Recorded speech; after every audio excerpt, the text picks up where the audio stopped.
Are you searching for the best in online black radio? Then go to blacktalkradionetwork.com, helping you filter through the noise. Real talk, black talk.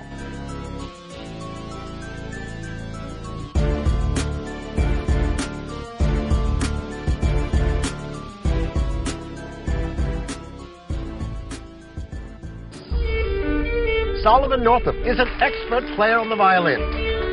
I was born a free man, lived with my family in New York. Be good for your mother. Until the day I was deceived. To Solomon. Kidnapped. Sold into slavery. I think what we were attempting to do is, once we'd committed to doing something, we wanted to kind of slip down the rabbit hole, is sort of the only way I can describe it, and find ourselves in this world. When I'd read the book, that's the immersive experience that I had. The only way to do that, in a way, was for all of us to just be as deep within it as we could be. And it was a story we were all deeply passionate about telling. You luxuriate in his favor. I survive!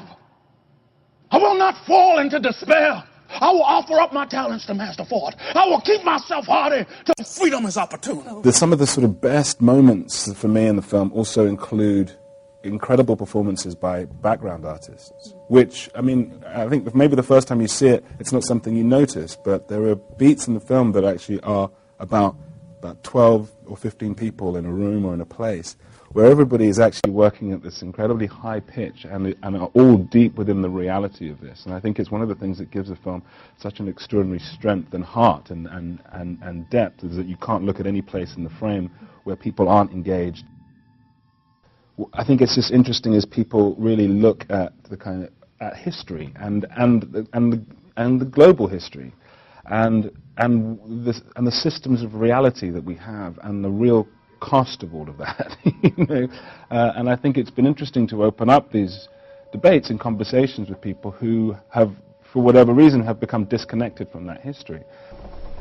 Days ago, I was with my family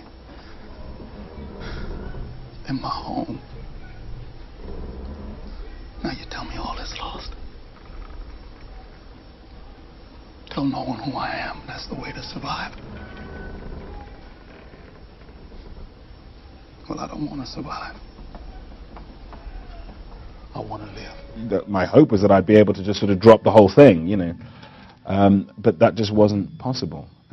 So I ended up having to spend about 2 months, more or less on my own, just to try and just kind of come out of the experience somehow. So the things that people ostensibly look at the film and think, well, that must have been hard for Chiwetel, that probably wasn't where I was coming at it from at all, I'd say. It was a privilege. Context of White Supremacy. Justice Gus T Renegade in for another broadcast, hopefully to share constructive information on the system of white supremacy. It is Black Friday, November 29th, 2013, so I have been told. I hope everyone survived Black Friday. Whites have been stabbing, shooting, playing the knockout game at the local shopping outlets for an Xbox, PS4, discount on a new frying pan and whatever else. Tacky, as usual. I hope you all avoided all of that and have remained constructive. This is our fourth installment, 12 Years a Slave, second to last session on Solomon Northrup's biography as told to David Wilson. We will be picking up with chapter 14. We left off last week. He was giving more information just about the daily rituals. I think one of the more important chapters, he talked about the perpetual fear that enslaved black people, that was their life. Constant fear of being beaten, reprimanded by a white person, any white person. There was also a few comments about how there were some nice white people. That's something that we've been paying attention to. Again, I hope people will not only compare and contrast those who have seen the film and or seen Gordon Parks' rendition of this book, but also keep in mind, do we think this is accurate? Do we think this is true? White people do tell a lot of falsehoods Do we think this is accurate, or do we think that white people have deceived us? Maybe a white person wrote this and they're attributing it to a black person, or do we think this is accurate? Also, keeping in mind, why do we think racists are heavily promoting this work at this time, the book and the film? Keep those thoughts in mind as we proceed. Man, we are right on time. You're going to hear a lot of information about another upcoming horror day, Christmas. Really interesting. Context of White Supremacy, Solomon Northup's 12 Years a Slave. Chapter 15. In consequence of my inability in cotton picking, Epps was in the habit of hiring me out on sugar plantations during the season of cane cutting and sugar making. He received for my services $1 a day, with the money supplying my place on his cotton plantation. Cutting cane was an employment that suited me, and for 3 successive years I held the lead row at Hawkins's, leading a gang of from 50 to 100 hands. In a previous chapter, the mode of cultivating cotton is described. This may be the proper place to speak of the manner of cultivating cane. The ground is prepared in beds, the same as it is prepared for the reception of the cotton seed, except it is plowed deeper. Drills are made in the same manner. Planting commences in January and continues until April. It is necessary to plant a sugar field only once in 3 years. 3 crops are taken before the seed or plant is exhausted. 3 gangs are employed in the operation. One draws the cane from the rick, or stack, cutting the top and flags from the stalk, leaving only that part which is sound and healthy. Each joint of the cane has an eye, like the eye of a potato, which sends forth a sprout when buried in the soil. Another gang lays the cane in the drill, placing 2 stalks side by side in such manner that joints will occur once in 4 or 6 inches. The third gang follows with hoes, drawing earth upon the stalks and covering them to the depth of 3 inches. In 4 weeks, at the farthest, the sprouts appear above the ground, and from this time forward grow with great rapidity. A sugar field is hoed 3 times, the same as cotton, save that a greater quantity of earth is drawn to the roots. By the 1st of August, hoeing is usually over. About the middle of September, whatever is required for seed is cut and tacked in ricks, as they are termed. In October, it is ready for the mill or sugar house, and then the general cutting begins. The blade of a cane knife is 15 inches long, 3 inches wide in the middle, and tapering towards the point and handle. The blade is thin, and in order to be at all serviceable, must be kept very sharp. Every third hand takes the lead of 2 others, one of whom is on each side of him. The lead hand, in the first place, with a blow of his knife, shears the flags from the stalk. He next cuts off the top down as far as it is green.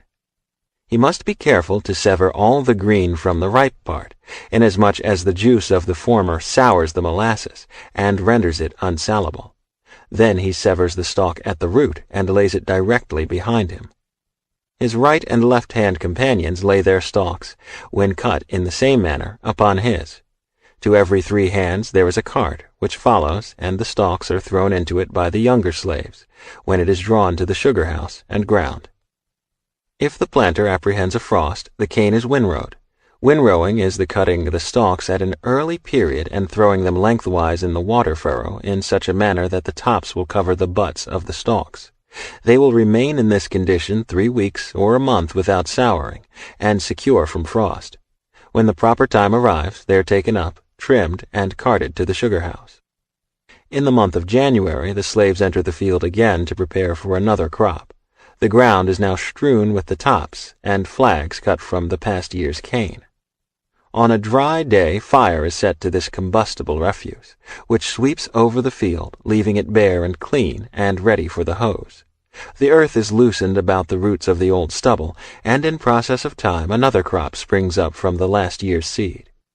It is the same the year following, but the 3rd year the seed has exhausted its strength, and the field must be plowed and planted again.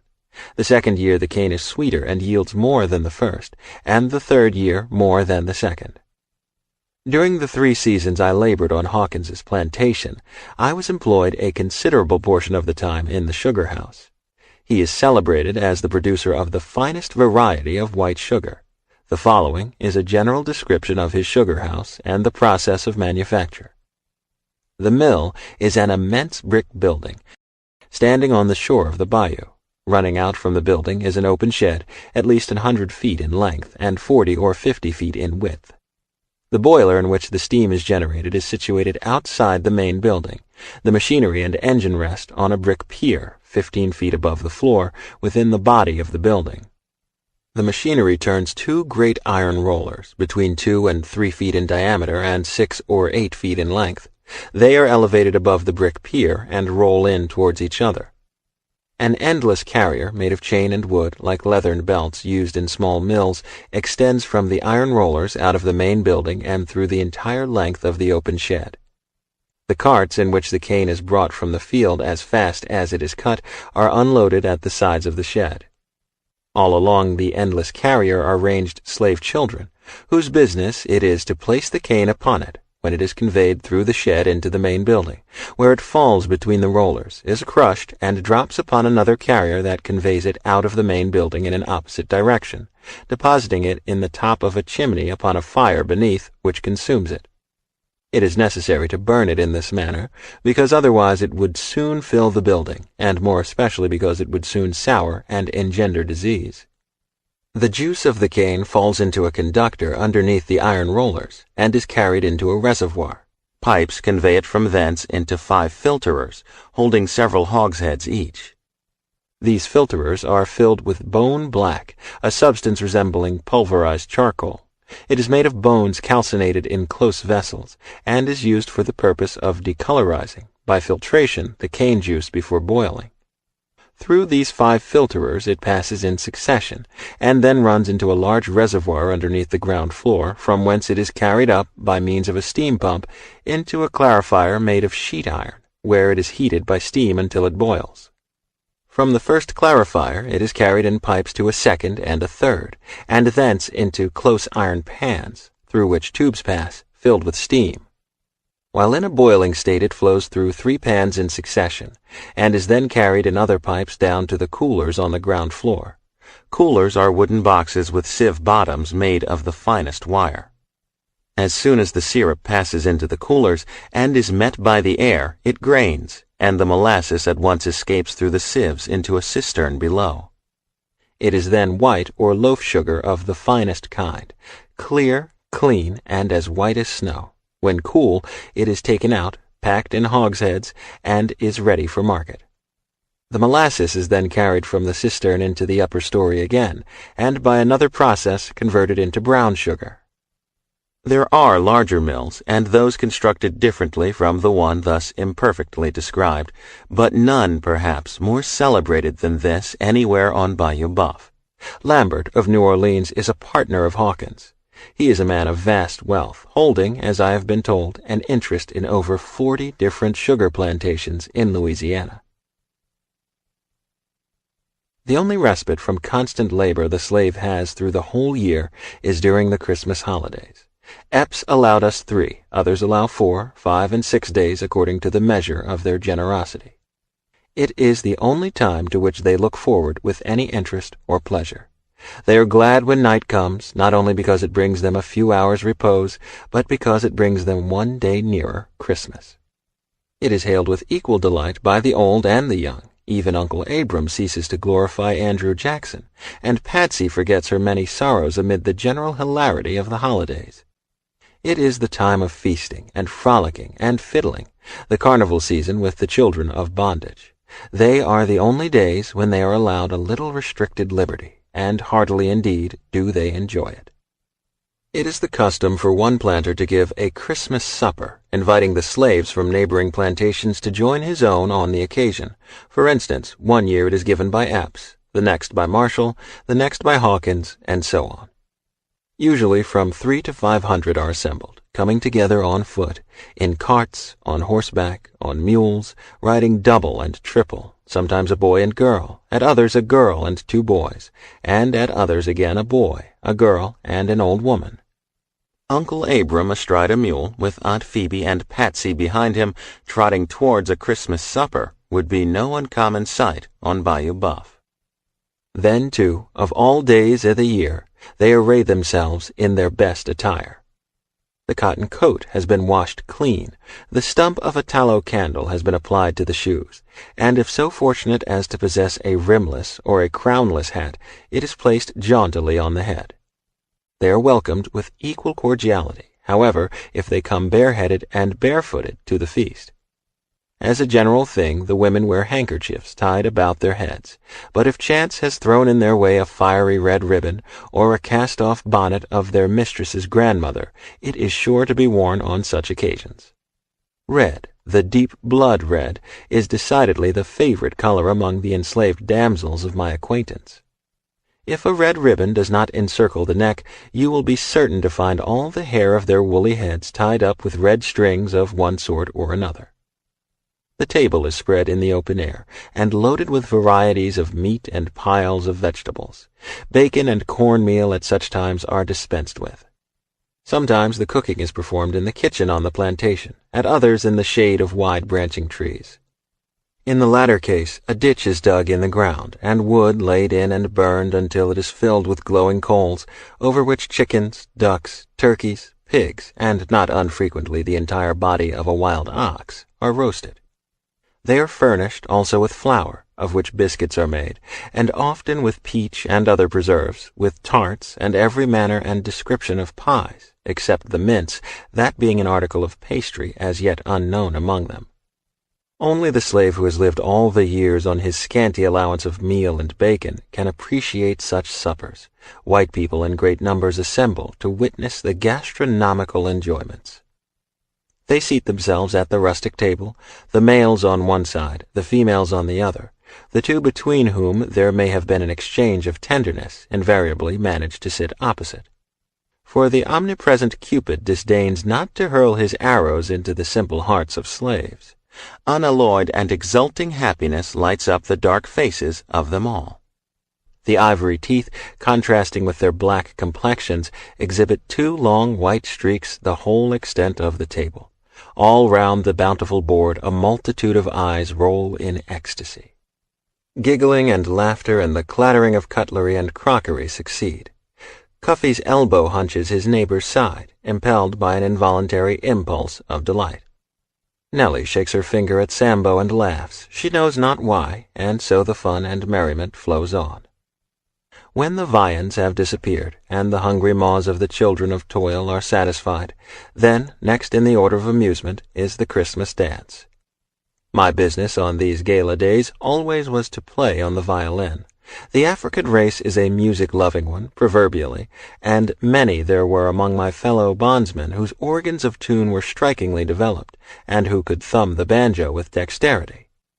But at the expense of appearing egotistical, I must nevertheless declare that I was considered the old bull of Bayou Buff.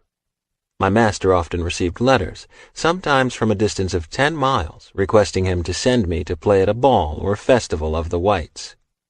He received his compensation, and usually I also returned with many picayunes jingling in my pockets, the extra contributions of those to whose delight I had administered. In this manner I became more acquainted than I otherwise would, up and down the bayou. The young men and maidens of Holmesville always knew there was to be a jollification somewhere whenever Platt Epps was seen passing through the town with his fiddle in his hand. "Where are you going now, Platt? And what is coming off tonight, Platt?" would be interrogatories issuing from every door and window, and many a time when there was no special hurry, yielding to pressing importunities, Platt would draw his bow, and sitting astride his mule, perhaps discourse musically to a crowd of delighted children gathered around him in the street. Alas, had it not been for my beloved violin, I scarcely can conceive how I could have endured the long years of bondage. It introduced me to great houses, relieved me of many days' labor in the field, supplied me with conveniences for my cabin, with pipes and tobacco and extra pairs of shoes, and oftentimes led me away from the presence of a hard master to witness scenes of jollity and mirth. It was my companion, the friend of my bosom, triumphing loudly when I was joyful, and uttering its soft, melodious consolations when I was sad. Often at midnight, when sleep had fled affrighted from the cabin, and my soul was disturbed and troubled with the contemplation of my fate, it would sing me a song of peace. On holy Sabbath days, when an hour or two of leisure was allowed, it would accompany me to some quiet place on the bayou bank, and, lifting up its voice, discourse kindly and pleasantly indeed. It heralded my name round the country, made me friends who otherwise would not have noticed me, gave me an honored seat at the yearly feasts, and secured the loudest and heartiest welcome of them all at the Christmas dance. The Christmas dance! O ye pleasure-seeking sons and daughters of idleness, who move with measured step, listless and snail-like, through the slow-winding cotillion, if ye wish to look upon the celerity, if not the poetry of motion, upon genuine happiness, rampant and unrestrained, go down to Louisiana, and see the slaves dancing in the starlight of a Christmas night. On that particular Christmas I have now in my mind a description whereof will serve as a description of the day generally. Miss Lively and Mr. Sam, the first belonging to Stewart, the latter to Roberts, started the ball. It was well known that Sam cherished an ardent passion for Lively, as also did one of Marshall's and another of Carey's boys, for Lively was lively indeed, and a heart-breaking coquette withal. It was a victory for Sam Roberts when, rising from the repast, she gave him her hand for the first figure in preference to either of his rivals. They were somewhat crestfallen, and, shaking their heads angrily, rather intimated they would like to pitch into Mr. Sam and hurt him badly. But not an emotion of wrath ruffled the placid bosom of Samuel, as his legs flew like drumsticks down the outside and up the middle by the side of his bewitching partner. The whole company cheered them vociferously, and, excited with the applause, they continued tearing down after all the others had become exhausted and halted a moment to recover breath. But Sam's superhuman exertions overcame him finally, leaving Lively alone, yet whirling like a top. Thereupon one of Sam's rivals, Pete Marshall, dashed in, and with might and main leaped and shuffled and threw himself into every conceivable shape, as if determined to show Miss Lively and all the world that Sam Roberts was of no account. Pete's affection, however, was greater than his discretion. Such violent exercise took the breath out of him directly, and he dropped like an empty bag. Then was the time for Harry Carey to try his hand, but Lively also soon outwinded him, amidst hurrahs and shouts, fully sustaining her well-earned reputation of being the fastest gal on the bayou. One set off, another takes its place, he or she remaining longest on the floor receiving the most uproarious commendation, and so the dancing continues until broad daylight. It does not cease with the sound of the fiddle, but in that case they set up a music peculiar to themselves. This is called padding, accompanied with one of those unmeaning songs, composed rather for its adaptation to a certain tune or measure than for the purpose of expressing any distinct idea. The padding is performed by striking the hands on the knees, then striking the hands together, then striking the right shoulder with one hand, the left with the other, all the while keeping time with the feet, and singing, perhaps, this song. Harper's Creek and Roarin' River, thar, my dear, will live forever. Den we'll go to de Injun nation. All I want in dis creation is pretty little wife and big plantation. Chorus, up dat oak and down dat river, 2 overseers and 1 little nigger. Or, if these words are not adapted to the tune called for, it may be that Old Hog Eye is a rather solemn and startling specimen of versification, not, however, to be appreciated unless heard at the South. It runneth as follows. Who's been here since I've been gone? Pretty little gal wid a Josie on. Hog-eye, old hog-eye, and hosey too. Never see de like since I was born, here come a little gal wid a Josie on. Hog-eye, old hog-eye, and hosey too. Or may be the following, perhaps equally nonsensical, but full of melody, nevertheless, as it flows from the Negro's mouth. Ebo Dick and Jordan's Joe, them 2 niggers stole my yo. Chorus, hop Jim along, walk Jim along, talk Jim along, etc. Old Black Dan, as black as tar, he damn glad he was not dar, hop Jim along, etc.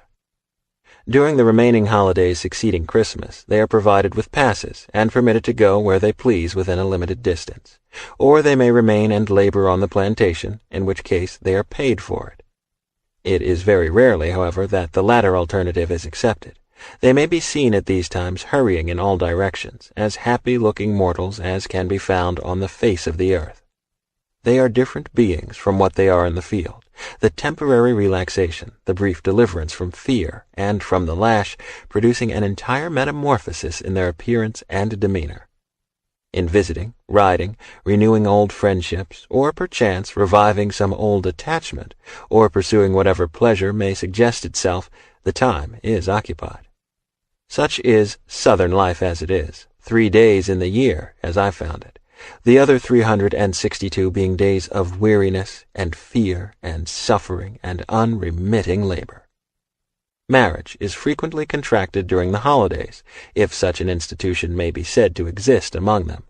The only ceremony required before entering into that holy estate is to obtain the consent of the respective owners. It is usually encouraged by the masters of female slaves. Either party can have as many husbands or wives as the owner will permit, and either is at liberty to discard the other at pleasure. The law in relation to divorce, or to bigamy, and so forth, is not applicable to property, of course. If the wife does not belong on the same plantation with the husband, the latter is permitted to visit her on Saturday nights, if the distance is not too far. Uncle Abram's wife lived 7 miles from Eps's, on Bayou Huff Power. He had permission to visit her once a fortnight, but he was growing old, as has been said, and truth to say, had latterly well nigh forgotten her. Uncle Abram had no time to spare from his meditations on General Jackson, connubial dalliance being well enough for the young and thoughtless, but unbecoming a grave and solemn philosopher like himself. Chapter 16. With the exception of my trip to St. Mary's Parish, and my absence during the cane-cutting seasons, I was constantly employed on the plantation of Master Epps. He was considered but a small planter, not having a sufficient number of hands to require the services of an overseer, acting in the latter capacity himself.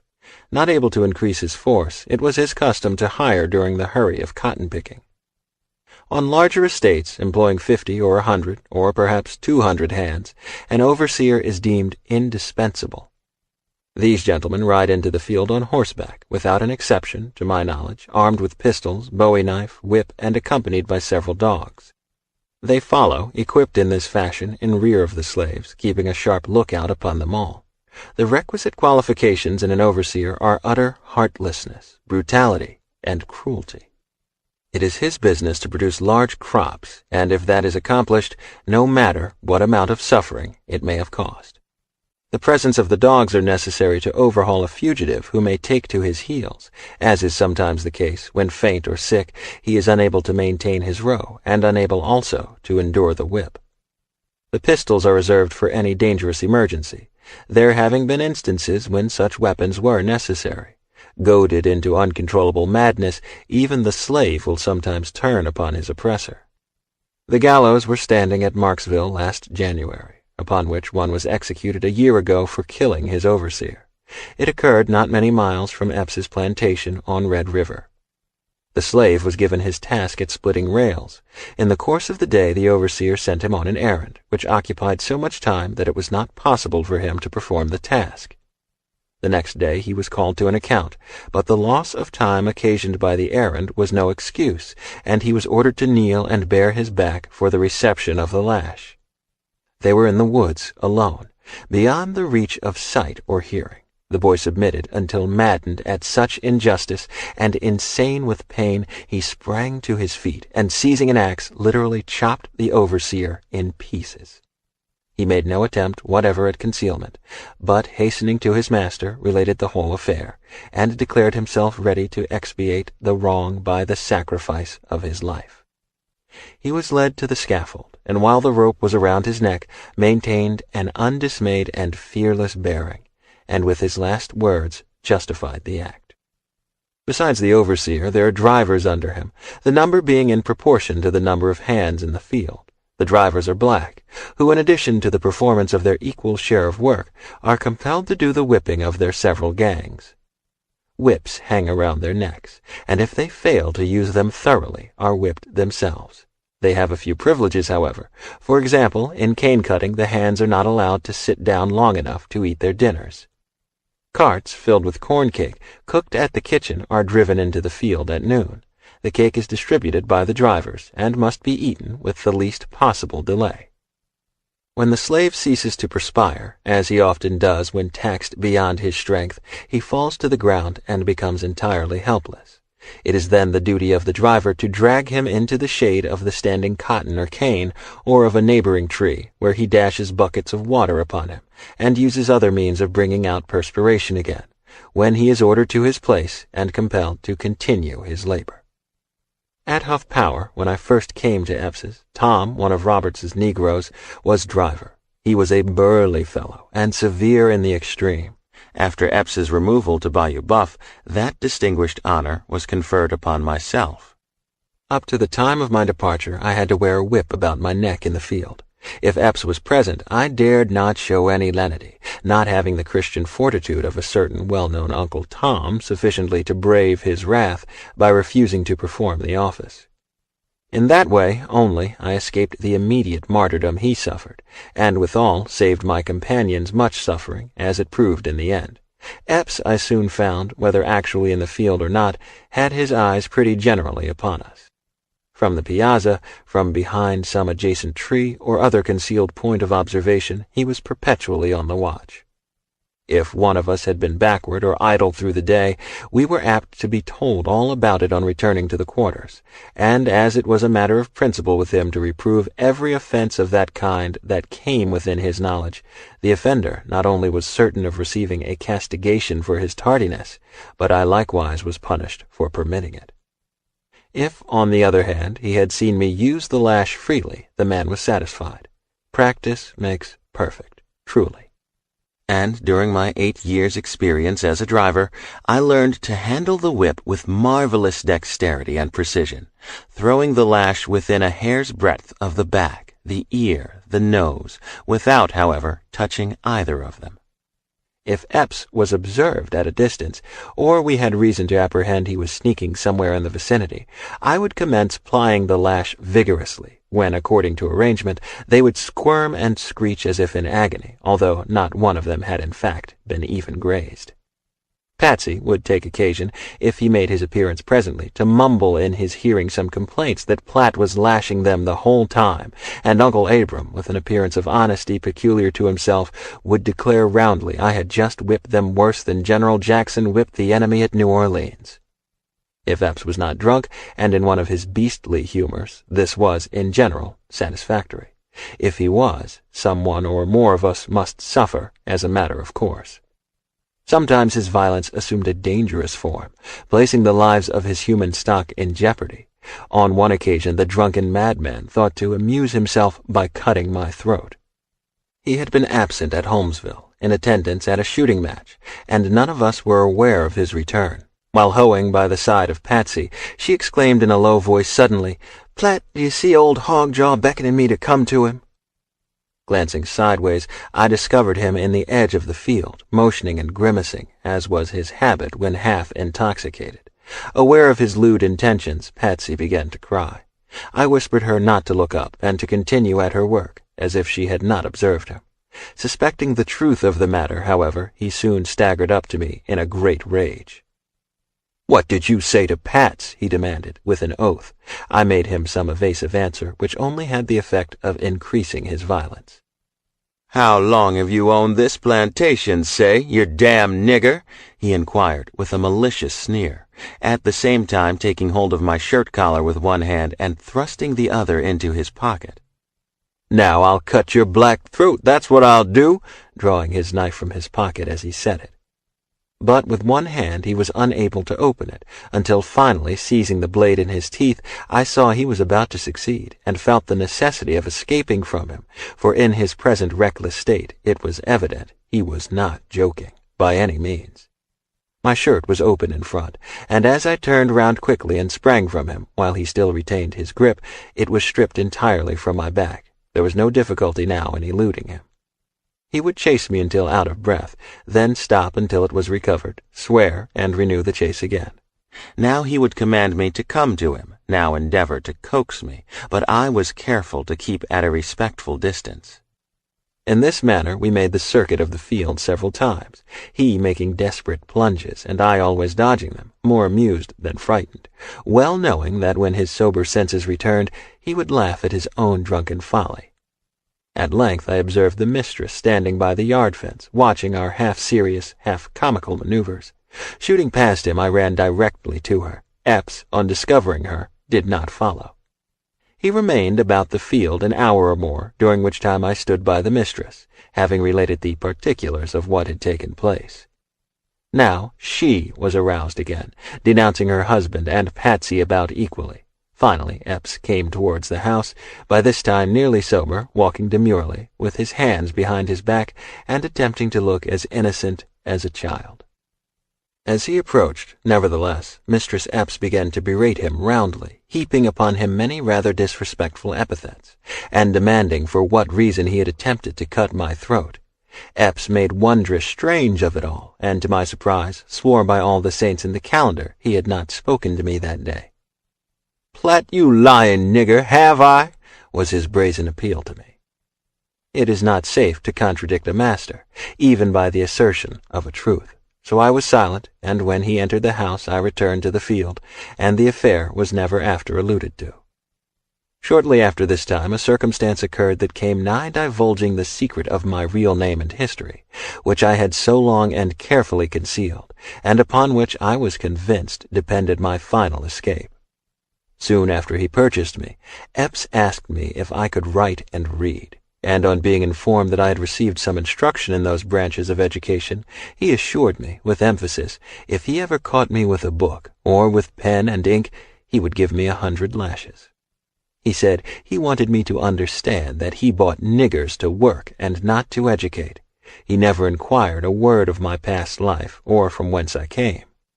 The mistress, however, cross-examined me frequently about Washington, which she supposed was my native city, and more than once remarked that I did not talk nor act like the other niggers, and she was sure I had seen more of the world than I admitted.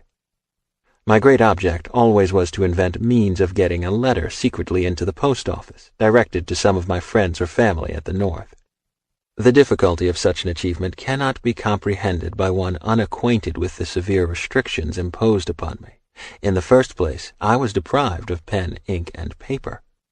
In the second place, a slave cannot leave his plantation without a pass, nor will a postmaster mail a letter for one without written instructions from his owner.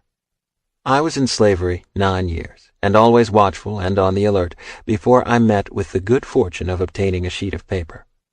While Epps was in New Orleans one winter, disposing of his cotton, the mistress sent me to Holmesville, with an order for several articles, and among the rest a quantity of foolscap. I appropriated a sheet, concealing it in the cabin under the board on which I slept. After various experiments I succeeded in making ink by boiling white maple bark, and with a feather plucked from the wing of a duck manufactured a pen. When all were asleep in the cabin, by the light of the coals, lying upon my plank couch, I managed to complete a somewhat lengthy epistle. It was directed to an old acquaintance at Sandy Hill, stating my condition, and urging him to take measures to restore me to liberty.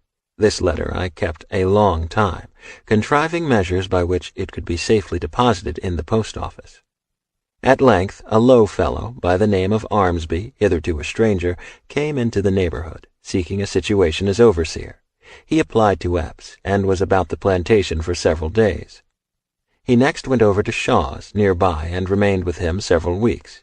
Shaw was generally surrounded by such worthless characters, being himself noted as a gambler and unprincipled man.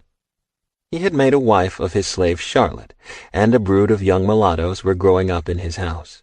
Armsby became so much reduced at last that he was compelled to labor with the slaves. A white man working in the field is a rare and unusual spectacle on Bayou Buff. I improved every opportunity of cultivating his acquaintance privately, desiring to obtain his confidence so far as to be willing to entrust the letter to his keeping. He visited Marksville repeatedly, he informed me, a town some 20 miles distant, and there, I proposed to myself, the letter should be mailed. Carefully deliberating on the most proper manner of approaching him on the subject, I concluded finally to ask him simply if he would deposit a letter for me in the Marksville post office the next time he visited that place, without disclosing to him that the letter was written, or any of the particulars it contained. For I had fears that he might betray me, and knew that some inducement must be held out to him of a pecuniary nature before it would be safe to confide in him. As late as 1 o'clock one night, I stole noiselessly from my cabin, and crossing the field to Shaw's, found him sleeping on the piazza. I had but a few picayunes, the proceeds of my fiddling performances, but all I had in the world I promised him if he would do me the favor required. I begged him not to expose me if he could not grant the request. He assured me, upon his honor, he would deposit it in the Marksville post office, and that he would keep it an inviolable secret forever. Though the letter was in my pocket at the time, I dared not then deliver it to him, but stating I would have it written in a day or two, bade him good night, and returned to my cabin. It was impossible for me to expel the suspicions I entertained, and all night I lay awake, revolving in my mind the safest course to pursue. I was willing to risk a great deal to accomplish my purpose, but should the letter by any means fall into the hands of Epps, it would be a death blow to my aspirations. I was perplexed in the extreme. My suspicions were well founded, as the sequel demonstrated. The next day but one, while scraping cotton in the field, Epps seated himself on the line fence between Shaw's plantation and his own, in such a position as to overlook the scene of our labors. Presently Armsby made his appearance, and mounting the fence, took a seat beside him. They remained 2 or 3 hours, all of which time I was in an agony of apprehension. That night, while broiling my bacon, Epps entered the cabin with his rawhide in his hand. "Well, boy," said he, "I understand I've got a larned nigger that writes letters and tries to get white fellows to mail 'em. Wonder if you know who he is?"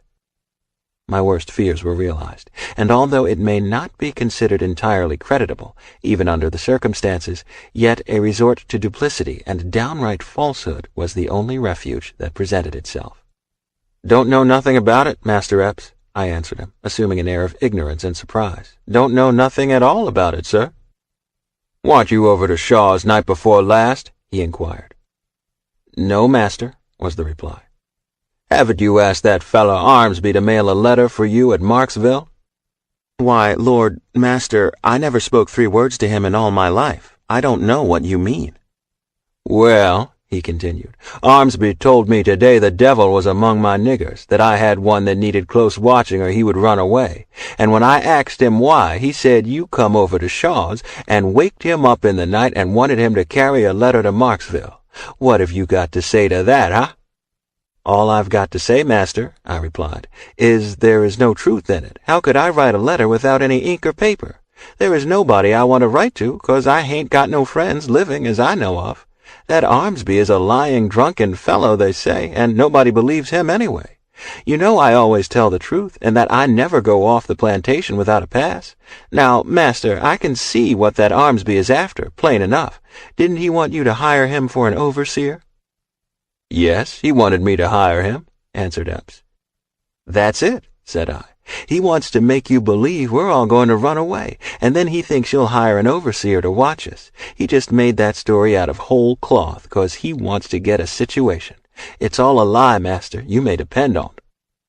Epps mused a while, evidently impressed with the plausibility of my theory, and exclaimed, "I'm damned glad if I don't believe you tell the truth. He must take me for a soft to think he can come it over me with them kind of yarns, mustn't he? Maybe he thinks he can fool me. Maybe he thinks I don't know nothing. Can't take care of my own niggers, eh? Soft soap old Epps, huh? Ha, ha, ha! Damn Armsby! Set the dogs on him, Platt!" And with many other comments descriptive of Armsby's general character and his capability of taking care of his own business and attending to his own niggers, Master Epps left the cabin. As soon as he was gone, I threw the letter in the fire, and with a desponding and despairing heart beheld the epistle which had cost me so much anxiety and thought, and which I fondly hoped would have been my forerunner to the land of freedom, writhe and shrivel on its bed of coals, and dissolve into smoke and ashes. Armsby, the treacherous wretch, was driven from Shaw's plantation not long subsequently, much to my relief, for I feared he might renew his conversation, and perhaps induce Epps to credit him. I knew not now whither to look for deliverance. Hopes sprang up in my heart only to be crushed and blighted. The summer of my life was passing away. I felt I was growing prematurely old. That a few years more, and toil, and grief, and the poisonous miasma of the swamps would accomplish their work on me, would consign me to the grave's embrace, to moulder and be forgotten. Repelled, betrayed, cut off from the hope of succor, I could only prostrate myself upon the earth and groan in unutterable anguish. The hope of rescue was the only light that cast a ray of comfort on my heart. That was now flickering, faint and low. Another breath of disappointment would extinguish it altogether, leaving me to grope in midnight darkness to the end of life. Chapter 17. The year 1850, down to which time I have now arrived, omitting many occurrences uninteresting to the reader, was an unlucky year for my companion Wiley, the husband of Phoebe, whose taciturn and retiring nature has thus far kept him in the background. Notwithstanding, Wiley seldom opened his mouth, and revolved in his obscure and unpretending orbit without a grumble. Nevertheless, the warm elements of sociality were strong in the bosom of that silent nigger. In the exuberance of his self-reliance, disregarding the philosophy of Uncle Abram, and setting the counsels of Aunt Phoebe utterly at naught, he had the foolhardiness to essay a nocturnal visit to a neighboring cabin without a pass. So attractive was the society in which he found himself that Wiley took little note of the passing hours, and the light began to break in the east before he was aware. Speeding homeward as fast as he could run, he hoped to reach the quarters before the horn would sound, but unhappily he was spied on the way by a company of patrollers. How it is in other dark places of slavery, I do not know. But on Bayou Buff there is an organization of patrollers, as they are styled, whose business it is to seize and whip any slave they may find wandering from the plantation. They ride on horseback, headed by a captain, armed and accompanied by dogs. They have the right, either by law or by general consent, to inflict discretionary chastisement upon a black man caught beyond the boundaries of his master's estate without a pass, and even to shoot him if he attempts to escape. Each company has a certain distance to ride up and down the bayou. They are compensated by the planters, who contribute in proportion to the number of slaves they own. The clatter of their horses' hooves dashing by can be heard at all hours of the light, and frequently they may be seen driving a slave before them, or leading him by a rope fastened around his neck to his owner's plantation. Wiley fled before one of these companies, thinking he could reach his cabin before they could overtake him, but one of their dogs, a great ravenous hound, gripped him by the leg and held him fast. The patrollers whipped him severely, and brought him, a prisoner, to Epps. From him he received another flagellation still more severe, so that the cuts of the lash and the bites of the dog rendered him sore, stiff, and miserable, insomuch he was scarcely able to move. It was impossible in such a state to keep up his row, and consequently there was not an hour in the day but Wiley felt the sting of his master's rawhide on his raw and bleeding back. His sufferings became intolerable, and finally he resolved to run away. Without disclosing his intentions to run away even to his wife Phoebe, he proceeded to make arrangements for carrying his plan into execution. Having cooked his whole week's allowance, he cautiously left the cabin on a Sunday night, after the inmates of the quarters were asleep. When the horn sounded in the morning, Wiley did not make his appearance. Search was made for him in the cabins, in the corn crib, in the cotton house, and in every nook and corner of the premises. Each of us was examined, touching any knowledge we might have that could throw light upon his sudden disappearance or present whereabouts. Epps raved and stormed, and mounting his horse galloped to neighboring plantations, making inquiries in all directions. The search was fruitless. Nothing whatever was elicited, going to show what had become of the missing man. The dogs were led to the swamp, but were unable to strike his trail. They would circle away through the forest, their noses to the ground, but invariably returned in a short time to the spot from whence they started. Wiley had escaped. and so secretly and cautiously as to elude and baffle all pursuit. Days and even weeks passed away, and nothing could be heard of him. Epps did nothing but curse and swear. It was the only topic of conversation among us when alone. We indulged in a great deal of speculation in regard to him, one suggesting he might have been drowned in some bayou, inasmuch as he was a poor swimmer. Another that perhaps he might have been devoured by alligators, or stung by the venomous moccasin, whose bite is certain and sudden death. The warm and hearty sympathies of us all, however, were with poor Wiley, wherever he might be. Many an earnest prayer ascended from the lips of Uncle Abram, beseeching safety for the wanderer. In about 3 weeks, when all hope of ever seeing him again was dismissed, to our surprise, he one day appeared among us.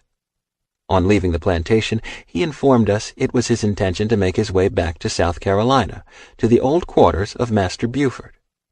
During the day he remained secreted, sometimes in the branches of a tree, and at night pressed forward through the swamps. Finally, one morning, just at dawn, he reached the shore of Red River.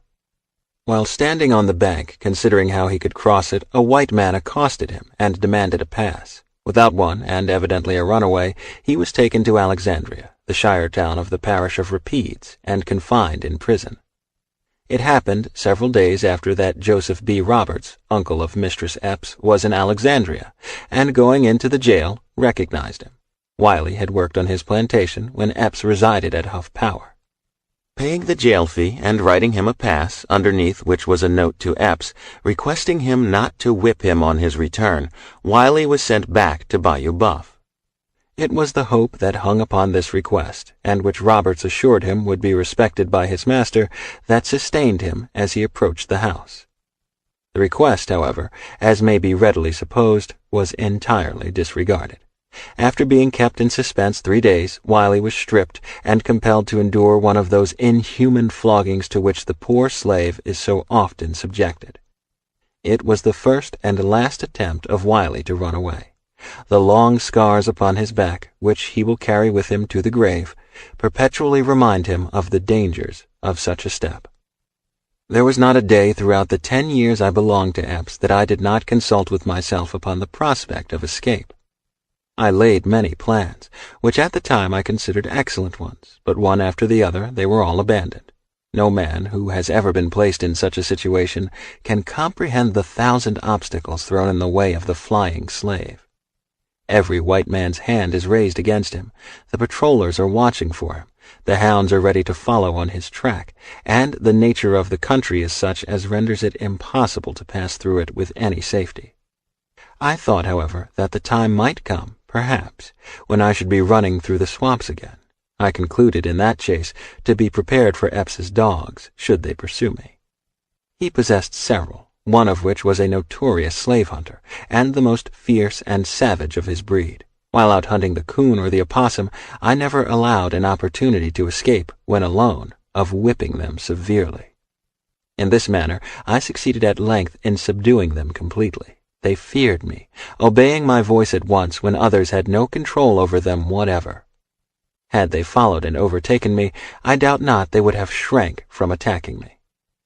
Notwithstanding the certainty of being captured, the woods and swamps are, nevertheless, continually filled with runaways. Many of them, when sick or so worn out as to be unable to perform their tasks, escape into the swamps, willing to suffer the punishment inflicted for such offenses in order to obtain a day or two of rest. While I belonged to Ford, I was unwittingly the means of disclosing the hiding place of 6 or 8 who had taken up their residence in the Great Pine Woods. Adam Tatum frequently sent me from the mills over to the opening after provisions. The whole distance was then a thick pine forest. About 10 o'clock of a beautiful moonlight night, while walking along the Texas road, returning to the mills, carrying a dressed pig in a bag swung over my shoulder, I heard footsteps behind me, and turning round beheld 2 black men in the dress of slaves approaching at a rapid pace. When within a short distance, one of them raised a club as if intending to strike me, the other snatched at the bag.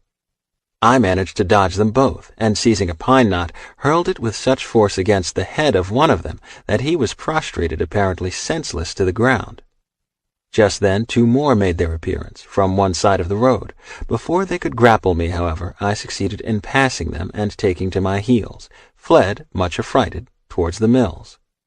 When Adam was informed of the adventure, he hastened straight away to the Indian village, and arousing Cascala and several of his tribe, started in pursuit of the highwaymen. I accompanied them to the scene of attack when we discovered a puddle of blood in the road, where the man whom I had smitten with the pine knot had fallen. After searching carefully through the woods a long time, one of Cascala's men discovered a smoke curling up through the branches of several prostrate pines, whose tops had fallen together. The rendezvous was cautiously surrounded and all of them taken prisoners. They had escaped from a plantation in the vicinity of La Marie, and had been secreted there 3 weeks.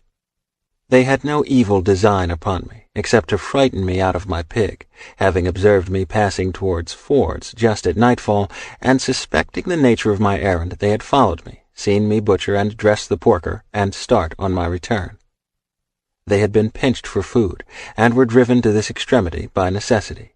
Adam conveyed them to the parish jail, and was liberally rewarded. Not unfrequently the runaway loses his life in the attempt to escape.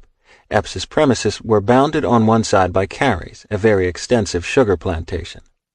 He cultivates annually at least 1,500 acres of cane, manufacturing 2,200 or 2,300 hogsheads of sugar, an hogshead and a half being the usual yield of an acre. Besides this, he also cultivates 500 or 600 acres of corn and cotton. He owned last year 153 field hands, besides nearly as many children, and yearly hires a drove during the busy season from this side the Mississippi. One of his Negro drivers, a pleasant, intelligent boy, was named Augustus. During the holidays, and occasionally while at work in adjoining fields, I had an opportunity of making his acquaintance, which eventually ripened into a warm and mutual attachment. Summer before last, he was so unfortunate as to incur the displeasure of the overseer, a coarse, heartless brute who whipped him most cruelly. Augustus ran away. Reaching a cane rick on Hawkins's plantation, he secreted himself in the top of it. All Carey's dogs were put upon his track, some 15 of them, and soon scented his footsteps to the hiding place. They surrounded the rick, baying and scratching, but could not reach him. Presently, guided by the clamor of the hounds, the pursuers rode up, when the overseer, mounting on to the rick, drew him forth. As he rolled down to the ground, the whole pack plunged upon him, and before they could be beaten off, had gnawed and mutilated his body in the most shocking manner, their teeth having penetrated to the bone in 100 places. He was taken up, tied upon a mule, and carried home. But this was Augustus's last trouble. He lingered until the next day, when death sought the unhappy boy, and kindly relieved him from his agony. It was not unusual for slave women as well as slave men to endeavor to escape. Nellie, Eldred's girl, with whom I lumbered for a time in the Big Cane Brake, lay concealed in Epps's corn crib 3 days. At night, when his family were asleep, she would steal into the quarters for food, and return to the crib again. We concluded it would no longer be safe for us to allow her to remain, and accordingly she retraced her steps to her own cabin. But the most remarkable instance of a successful evasion of dogs and hunters was the following. Among Carey's girls was one by the name of Celeste. She was 19 or 20, and far whiter than her owner, or any of his offspring. It required a close inspection to distinguish in her features the slightest trace of African blood. A stranger would never have dreamed that she was the descendant of slaves. I was sitting in my cabin late at night, playing a low air on my violin, when the door opened carefully, and Celeste stood before me. She was pale and haggard. Had an apparition arisen from the earth, I could not have been more startled. "Who are you?" I demanded, after gazing at her a moment. "I'm hungry. Give me some bacon," was her reply. My first impression was that she was some deranged young mistress who, escaping from home, was wandering, she knew not whither, and had been attracted to my cabin by the sound of the violin. The coarse cotton slave dress she wore, however, soon dispelled such a supposition. "What is your name?" I again interrogated. "My name is Celeste," she answered. "I belong to Carey, and have been 2 days among the palmettos. I am sick and can't work, and would rather die in the swamp than be whipped to death by the overseer. Carey's dogs won't follow me. They have tried to set them on. There's a secret between them and Celeste, and they won't mind the devilish orders of the overseer. "Give me some meat. I'm starving." I divided my scanty allowance with her, and while partaking of it, she related how she had managed to escape and described the place of her concealment. In the edge of the swamp, not half a mile from Epps's house, was a large space, thousands of acres in extent, thickly covered with palmetto. Tall trees, whose long arms interlocked each other, formed a canopy above them, so dense as to exclude the beams of the sun. It was like twilight always, even in the middle of the brightest day. In the center of this great space, which nothing but serpents very often explore, a somber and solitary spot, Celeste had erected a rude hut of dead branches that had fallen to the ground, and covered it with the leaves of the palmetto. This was the abode she had selected. She had no fear of Carrie's dogs any more than I had of Epps's. It is a fact which I have never been able to explain that there are those whose tracks the hounds will absolutely refuse to follow. Celeste was one of them. For several nights she came to my cabin for food. On one occasion our dogs barked as she approached, which aroused Epps and induced him to reconnoiter the premises. He did not discover her, but after that it was not deemed prudent for her to come to the yard. When all was silent, I carried provisions to a certain spot agreed upon, where she would find them. In this manner Celeste passed the greater part of the summer. She regained her health and became strong and hardy. At all seasons of the year the howlings of wild animals can be heard at night along the borders of the swamps. Several times they had made her a midnight call, awakening her from slumbers with a growl. Terrified by such unpleasant salutations, she finally concluded to abandon her lonely dwelling, and accordingly, returning to her master, was scourged, her neck meanwhile being fastened in the stocks and sent into the field again. The year before my arrival in the country, there was a concerted movement among a number of slaves on Bayou Buff that terminated tragically indeed. It was, I presume, a matter of newspaper notoriety at the time, but all the knowledge I have of it has been derived from the relation of those living at that period in the immediate vicinity of the excitement. It has become a subject of general and unfailing interest in every slave hut on the bayou, and will doubtless go down to succeeding generations as their chief tradition. Lew Cheney, with whom I became acquainted, a shrewd, cunning Negro, more intelligent than the generality of his race, but unscrupulous and full of treachery, conceived the project of organizing a company sufficiently strong to fight their way against all opposition to the neighboring territory of Mexico. A remote spot, far within the depths of the swamp, back of Hawkins's plantation, was selected as the rallying point.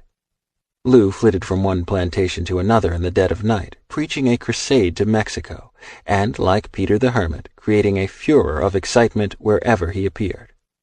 At length a large number of runaways were assembled, stolen mules and corn gathered from the fields, and bacon escaped from smokehouses had been conveyed into the woods. The expedition was about ready to proceed when their hiding place was discovered.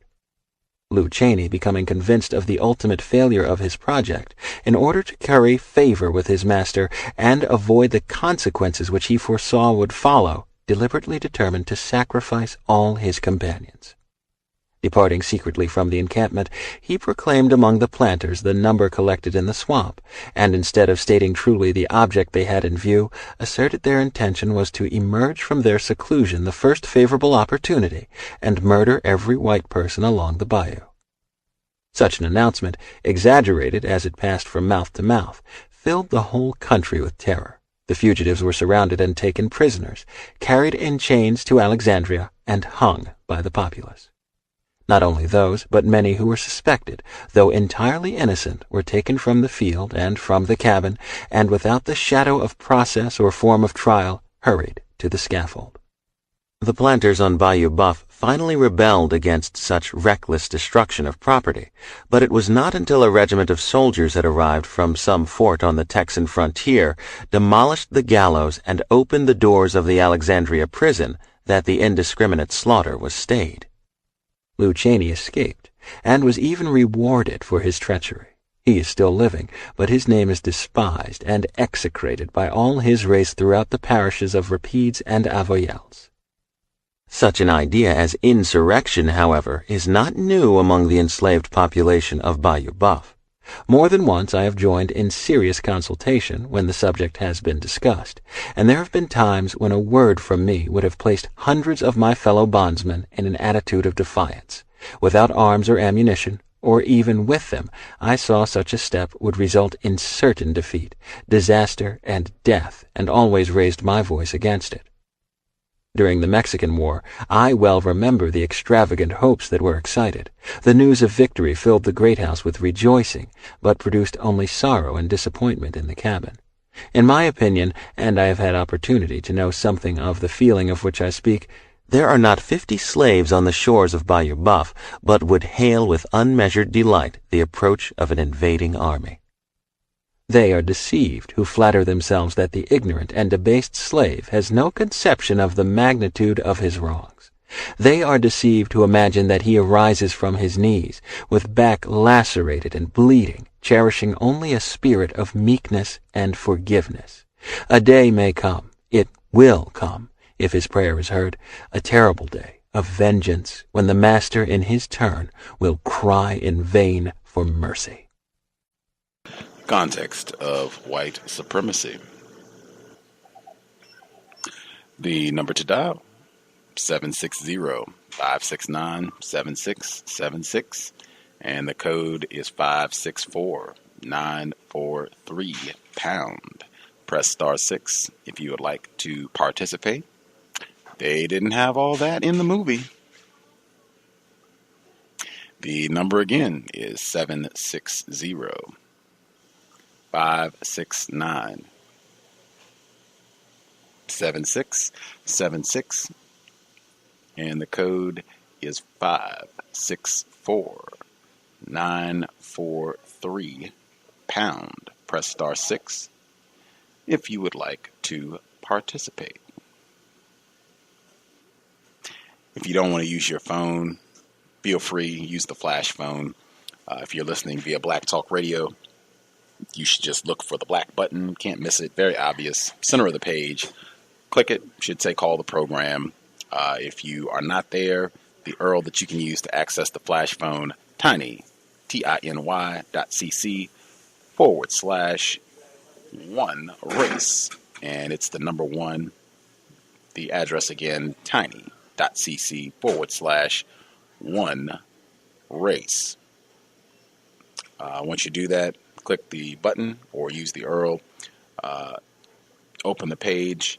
You will see a blue button on the left side of the page that says Flash Phone. You'll also see links where you can download the iPhone app, smartphone app if you need that as well. But for the Flash Phone, which is free anywhere in the world, click the button on the left side of the page. Once you do so, it'll open a small window. First line, drop down menu, just select the number that I just gave, which is 760-569-7676. On the second line, it will ask you for the code. The code is 564943. And then the final line, it'll ask you for a name. You can put in a nickname, handle, whatever. Fill it out. Once you're done, click the green button at the bottom of the tiny window, and it will connect you to the program. Should be able to hear us crystal clear. The quality of the connection will depend on your internet. If you have a great internet connection, then it'll sound great. If your connection is not so good, then it won't sound so good. But if you want to participate, it's the same procedure. Just press *6, and then you'll hear an audio prompt. Press the number 1, and we'll get you on the line. Let's see. The folks that dialed in with a hand up so far, person that dialed in from a blocked number, you should be with us, and looks like somebody called in on the flash phone. Both your lines should be open. I'll get other hands as I see them. Please don't wait till the last minute. The second audio clip is about 40 minutes, so we're going to probably do about 35 minutes of commentary. So don't wait till the last minute. Get your hand up if you want to talk or share about the first session. 2 callers that dialed in so far. Your lines are both open. Oh, the other people, 7537, your line is open as well. And our Skype caller, you should be with us also. Evening, everybody. How do? Heard both of you. Okay. One of the things that was appreciative of the chapters that were read tonight was that he talked about escaping and his attempts to actually try to do something about regaining his freedom, quote unquote. And I thought that was largely missing in the last section, because things that went through my mind was that, well, this was during the time where Harriet Tubman was doing her part in freeing slaves. This is also during the time where you had various slave revolts in different parts of the country. So I was just curious as to how did those types of events factor into his accounts with slavery. So, although he didn't mention Harriet Tubman or the slave revolts or any other slave revolts, but it was interesting to see that he did put some thought into escaping, because at least in the last week, I thought he was getting a bit comfortable with it, but it didn't seem that he was. It didn't seem that he was.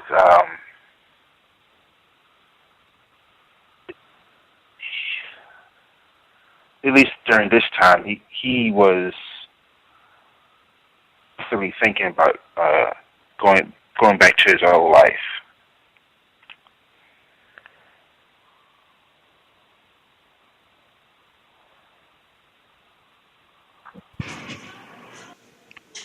Makes sense. Makes sense.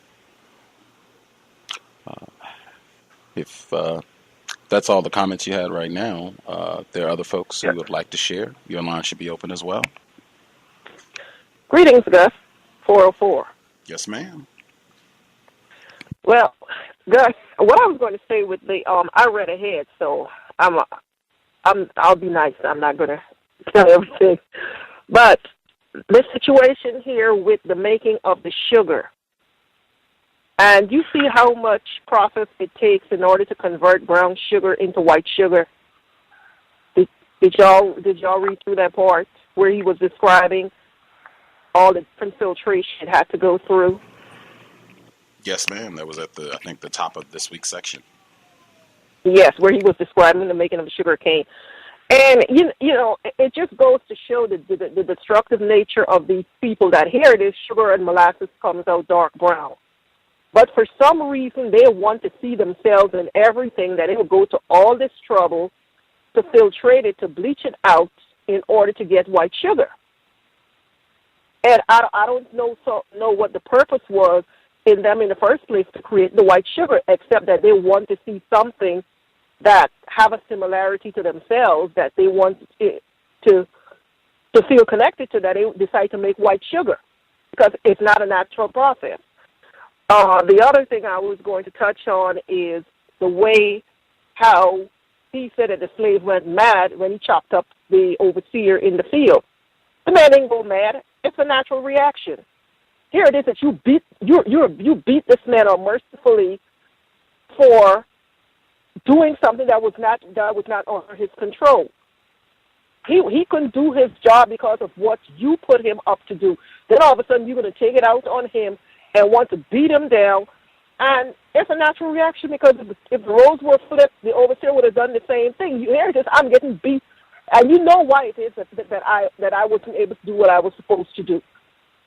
So now you're going to try and chalk it up to be that the slave is insane for not taking his punishment, for not being there and getting beaten down and accepting that punishment, which goes to show the mentality of these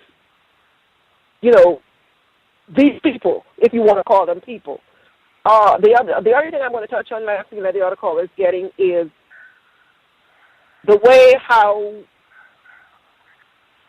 the older guy, and I guess, he's old and he is nostalgic and he is just thinking back to the good old days and all of his reference to General Jackson. It's like the fascination that a lot of us have in religion, who are hooked on that white Jesus image, and everything is Jesus, Jesus, Jesus, and his only comfort is to look at General Jackson. He could fantasize about being with General Jackson. I wanted to go back there so he could be under the thumb of another white man.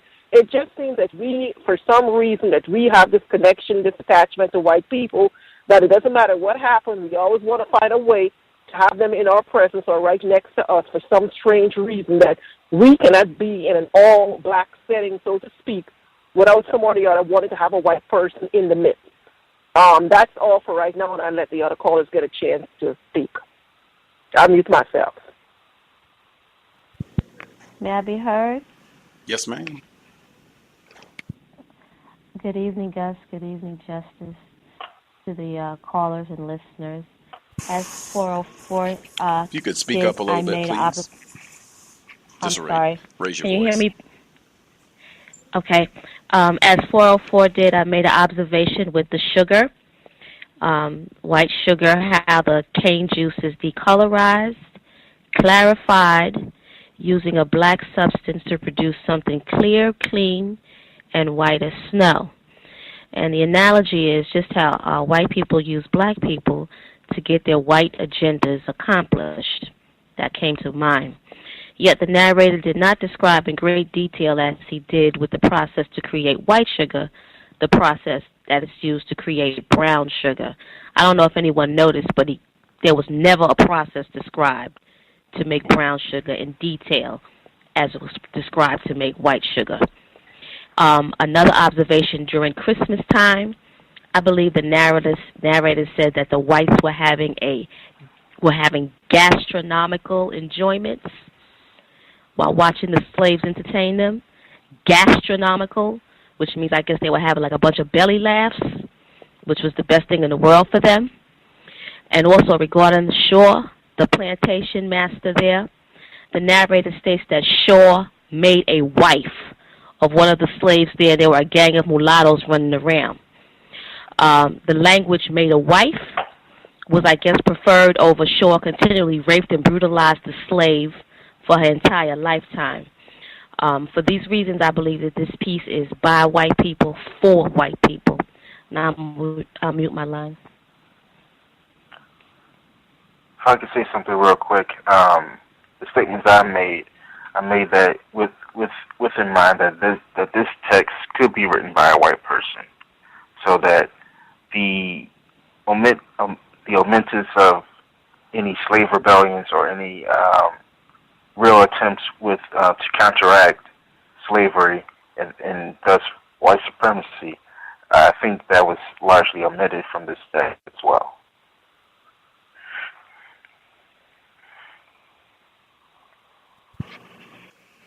I think there are two other people, two other folks who had a hand up. Did y'all have comments you wanted to share? Good evening, everyone. It's Carmen. I did speak with my cousin about, was it possible to pick 500 pounds of cotton a day? And she said, oh, yes, definitely. She said most people, good was 200 pounds of cotton a day. And she corrected me here. They don't call it picking cotton. They call it pulling cotton. And because of the sugar cane, how we opened up, I asked her, was it actually easier to cut sugar cane than it is to pull cotton? And she said, I don't know. I don't know. We didn't pull any sugar cane here. She said, no, she said, I didn't do anything with sugar cane. We didn't do anything with sugar cane. So I don't know if that's easier or harder or anything like that. But she told me my old school bus driver had a sugar mill. And at first I thought she said sugar still, but she said no. He actually had a sugar mill. And there were a lot of the black people around here had a lot of businesses.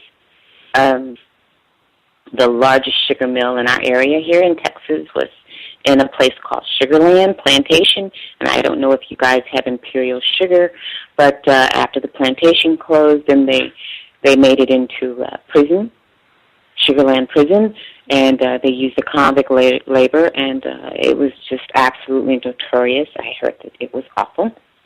The other thing is going to legitimate, going to the veracity, going to if the book is true or not. I find it, and I don't know everything about relationships, but Celia is showing up night after night in his cabin after about 12 years, and there's nothing going on.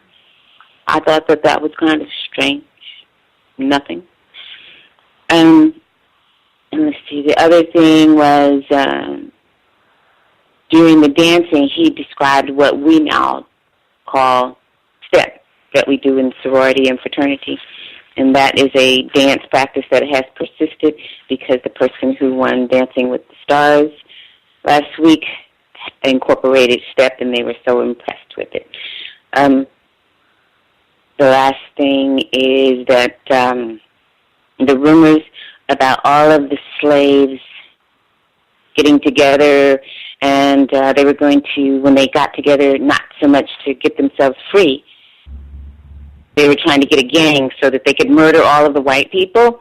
It's the same thing they say now with the Muslims. It's not so much that they want their country back. It's just they want to come over here and murder all of the white people. And I've actually asked a couple of white people, do they really believe the Muslims want to kill them all? And they have said unequivocally, yes, yes, we really believe the Muslims want to kill us all. And I told them, I don't think they want to kill me, but I think you may be right about you. So, those are my observations so far. And I'll meet my line.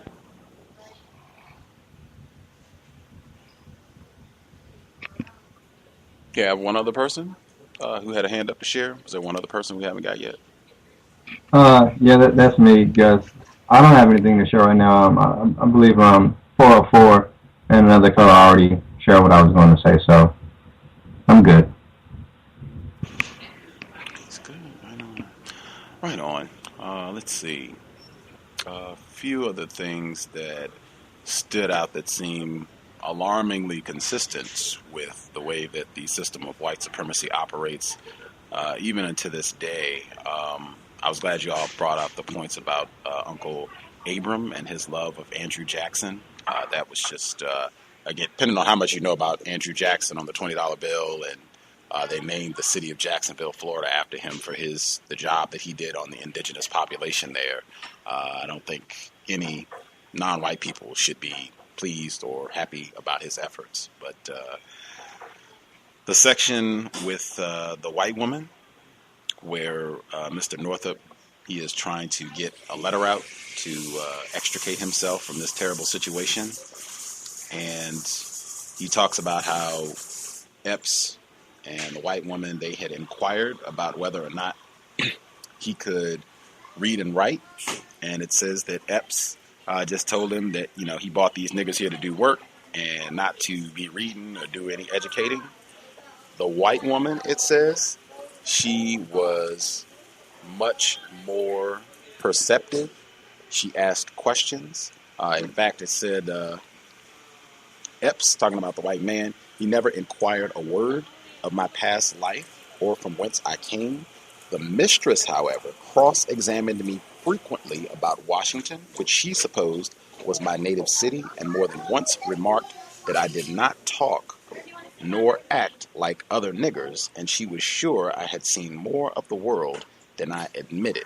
That stuck out to me. Number one, I've said pretty consistently that I think white women, they are much more cunning, much more dangerous. I think they are the more intelligent of the racists. If I was going to break down who I thought was mastermind, I think it's white women, hands down.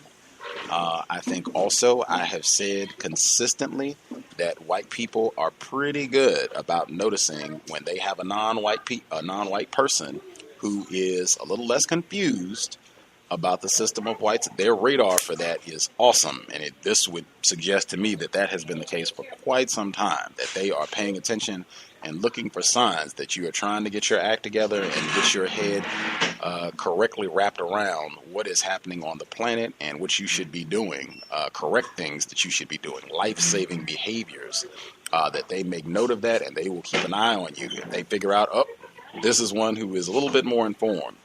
Let's see. the passage with Armsby as well. And this was in the film, the passage about Armsby, and even the white woman, that's in the film as well, where she is asking him questions about his ability to read and kind of keeping her eye on him a bit more, that she thinks he is not so confused.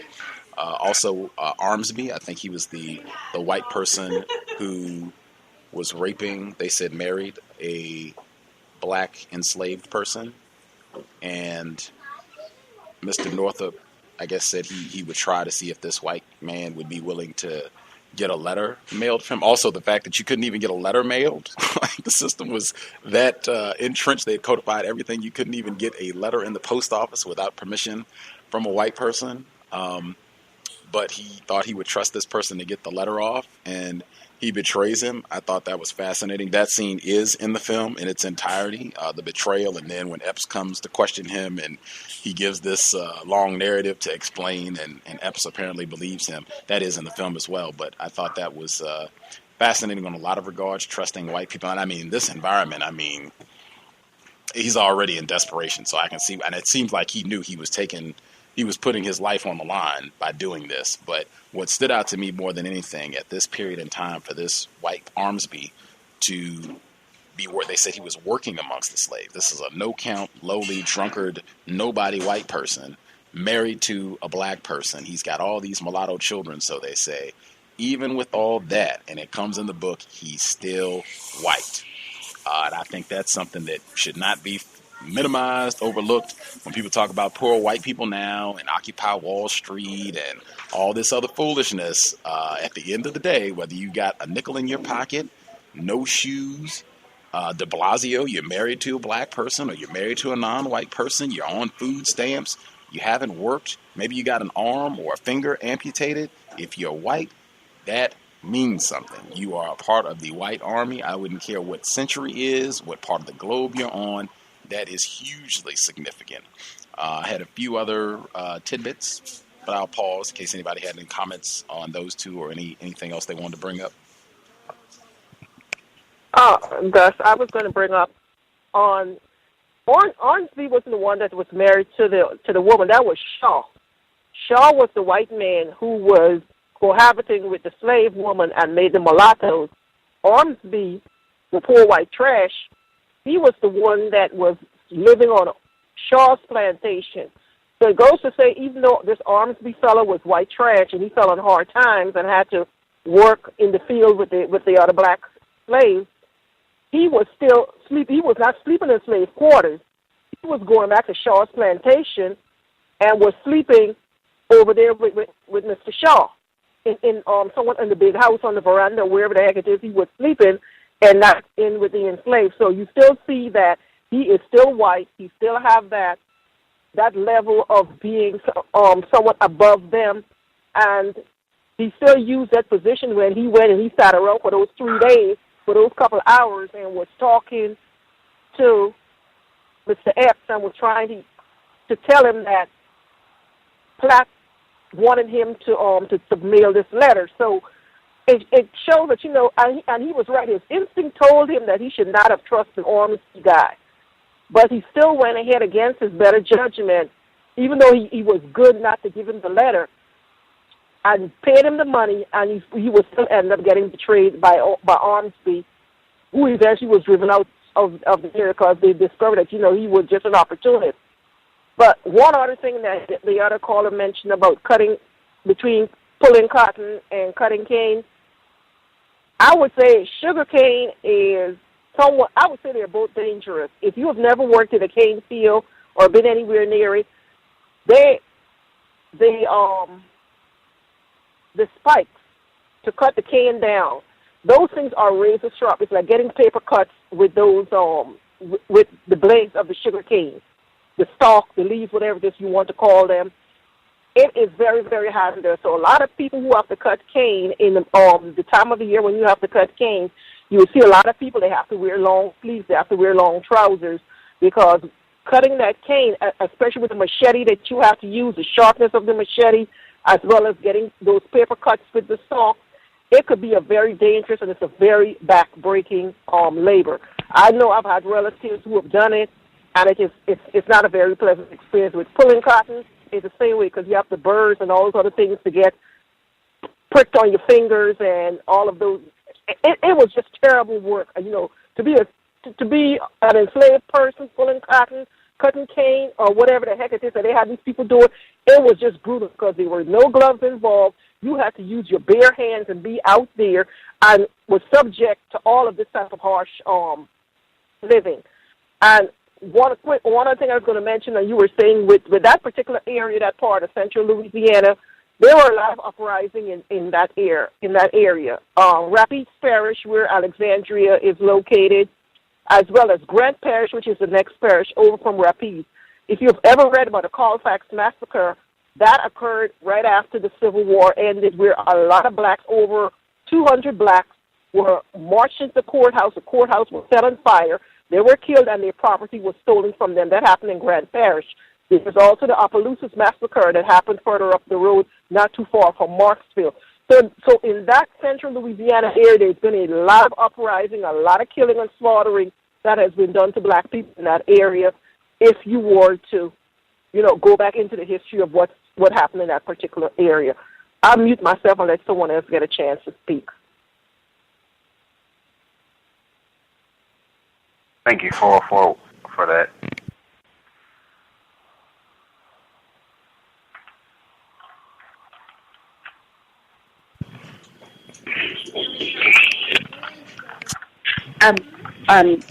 As to what 404 said earlier about the natural reaction of the slave who had been beaten to the point where he just completely hacked up that man and dismembered him, I would have to agree, though. Yes, he did go mad. I don't, because of the fact that he hacked him up and then he walked back. I mean, if he had hacked him up in order to dispose of the body and put him in shallow, you know, graves or something like that, and then taken off, then I would say no, he didn't. He wasn't mad. You know, it was premeditation. It was like, I'm going to have to, you know, get rid of this body after I kill this maniac.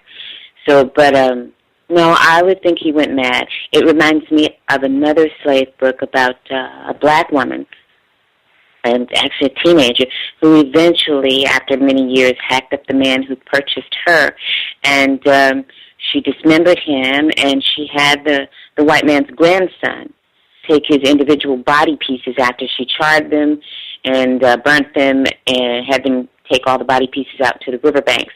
But I would say that, no, the fact that he didn't run away, didn't try to hide the body, didn't try to get rid of the evidence, I would just think there was a moment of madness there. I'm just looking at the how it's written, that passage again. And thank you for the correction for me getting the names crisscrossed. The passage says, the boy submitted until maddened at such injustice and insane with pain, he sprang to his feet and seizing an axe, literally chopped the overseer into pieces. Yeah, I didn't take it as he was crazy for doing this. I just took it as he just couldn't take it anymore. I mean, everybody has a breaking point, and he reached his breaking point. I could be in error, but I didn't read it like, you know, this was just some crazy nigger. I took it as the pain was just so intense he just couldn't submit anymore. His whatever, I think Dr. Cambon, he talks about it. We have that breaking point, and when that switch goes off, and we do what the logical thing would be, which is what I took this to be. He did the logical thing. He hacked this racist to pieces. End of story. But I could be in error. I wanted to get in also because this is not in the film. This passage right here, unless I'm really slipping with my memory, but I don't remember this being in the movie. They talk about how brutal this film is, and there was a article where they were talking to the filmmaker Steve McQueen, and he was saying how so many people, when they talk about the movie version, that they say, "Oh my gosh, it's so brutal! It's so brutal! Oh my gosh!" And I was thinking, now these are the same people who will go see Quentin Tarantino movies, and I'm not even talking about Django, like just his whole body of work. They will go see Reservoir Dogs, where they're chopping off people's ears and shooting people left and right. They will go see Pulp Fiction, where he's blowing a black person's brains all over the car, and then they're cleaning him up and disposing of him in a junkyard. And I didn't hear anybody say, oh my God, Reservoir Dogs, it's so brutal. It's so ugly. Oh my gosh, I can't even sit through this. I didn't hear anybody say that about Pulp Fiction. And they got all kinds of the horror films that they come out with left and right. I don't hear any white people when they go and see all these other films, or Hunger Games even, where they got children hacking other children. I don't hear anybody talk about how brutal and difficult it is to sit through because of the violence. I just wanted to bring that out as well, and I'll hush.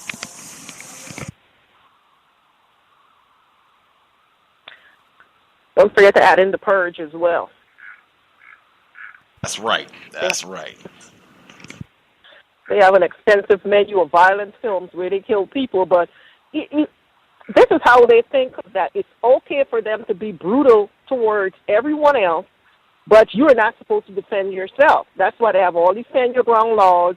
Law enforcement are heavily patrolled in so-called black ethnic areas because they know what they did is wrong. They know that if they don't keep a constant presence there, that these people are eventually going to come after them for what they did.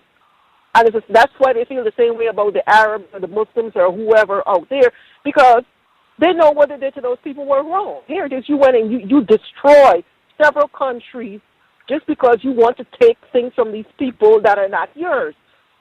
So now you can try and flip the script and play victim to say, oh, they want to kill us for our freedom, or they don't want your freedom. They just want revenge for what you did to them. You destroyed them. You killed their family. Now they're going to come after you. They don't care because you didn't care when you were coming after them. You call it collateral damage. So now you're going to be collateral when they come after you. But they can't comprehend that. They always think that whatever they do is right.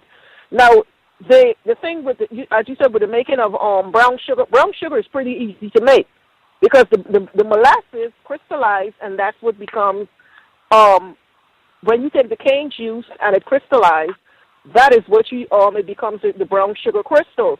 The molasses portion is normally that part of the cane process is what they would take, and they would make brandy, rum, and all the things is what they would use the molasses for, because it has that sweet bitterness to it, and they would use that and boil it down.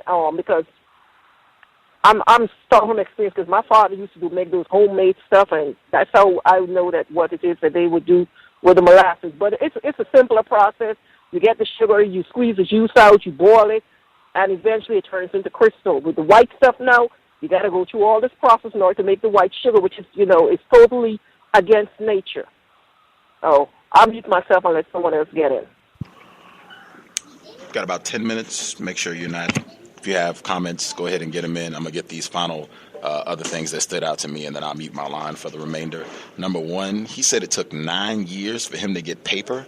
That is staggering, just on a number of levels.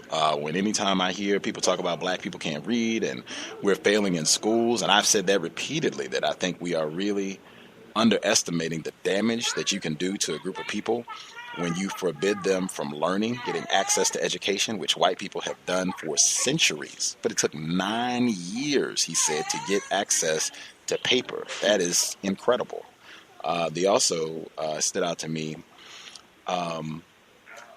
being a curmudgeon.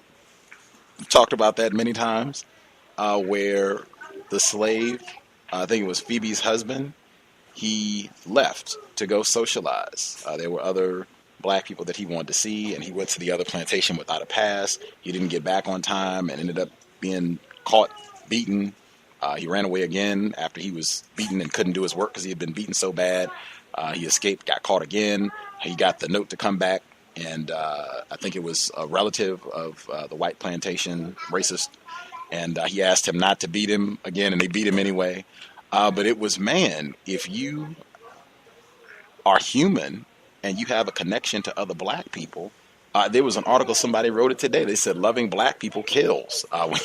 When you care about other black people, I mean, it's almost like white people punish that. And I think we've seen so many examples of that throughout this text. If you are a parent, you have children, mother or father, and they sell your children or sell you, split the whole family up. If you're married and they sell your spouse, your partner away, or they kill them or what have you, can't protect them, they're raping your partner, male or female. Even if you have friends, you want to go to another plantation to visit someone, and you can't do that. I can totally see how you become very disconnected from other people, and it kills a lot of your humanity, because having those contacts with other people, you can't protect them, and you might not even be able to see them, and then making an effort to do those things, you could be punished or even killed for it.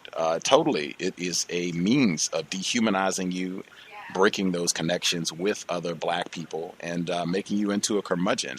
The last thing I wanted to get in, I was going to see if you all had thoughts, because they talk about how, yes, they had overseers, but they also had drivers, and it seemed like they were using black people as drivers. Did you all find fault with the black people who were drivers? Like, did you, I think, using today's lingo, did you want to hold them accountable? These Uncle Tom Negroes taking these jobs as drivers and whipping, beating other enslaved black people. I think even Mr. Northrup had that title as a driver at one point.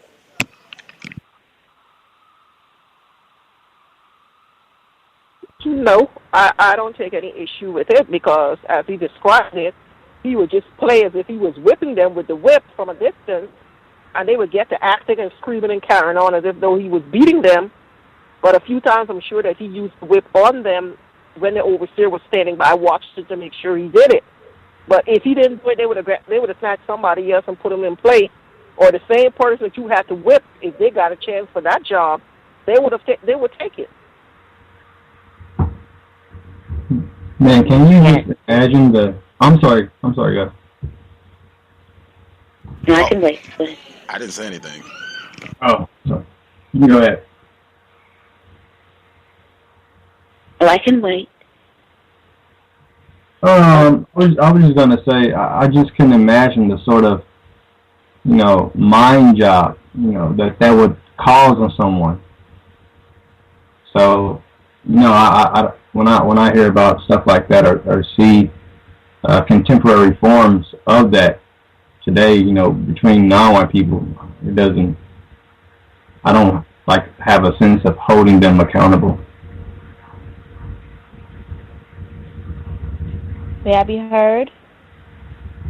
Yes, ma'am. I just see the whole thing as being analogous to the common workplace. What you said about, creating curmudgeons.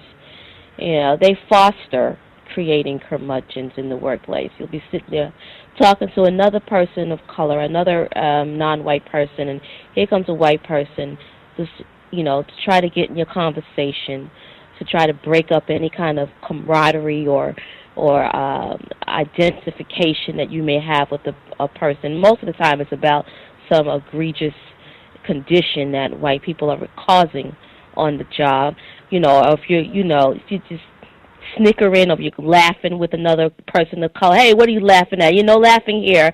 I mean, I just find the whole thing analogous to the workplace with the overseers acting as supervisors, on the job. That's why they hire, I know at least it is in my workplace, and I'm not trying to get into workplace racism. I should say this for tomorrow, but that's how they hire, why they hire supervisors, who will all be black people, because they want them in that position, that mid-level position, to try to keep all the non-white people in check. So, I mean, I see this as a blueprint for the system and where we are today. I'll mute my line.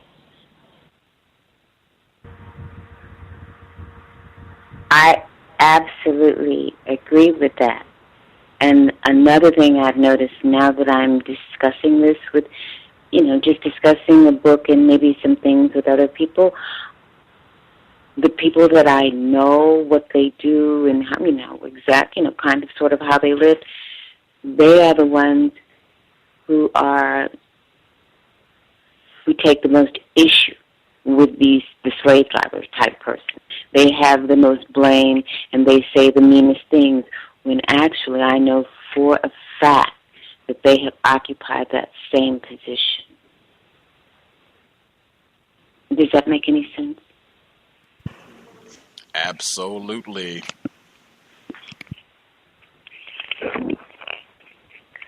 I was thinking... I'm sorry. Go ahead. Well, I was thinking back towards the young lady that was on earlier this week, the one who worked for the Federal Reserve, and she was in Honduras in some capacity with the government. And I was kind of thinking after the show, and is it possible for black people to practice racism, white supremacy, if they are going in deliberately knowing what they're doing, not confused, but knowingly working on behalf of racism and white supremacy? Is it possible for a black person, in that type of capacity with that kind of power, but intermediate power, to practice racism, white supremacy if you know what's going on and you are deliberately working the system? That's kind of off topic. We can bring that up tomorrow, but my answer would be absolutely not, but we can talk about that tomorrow.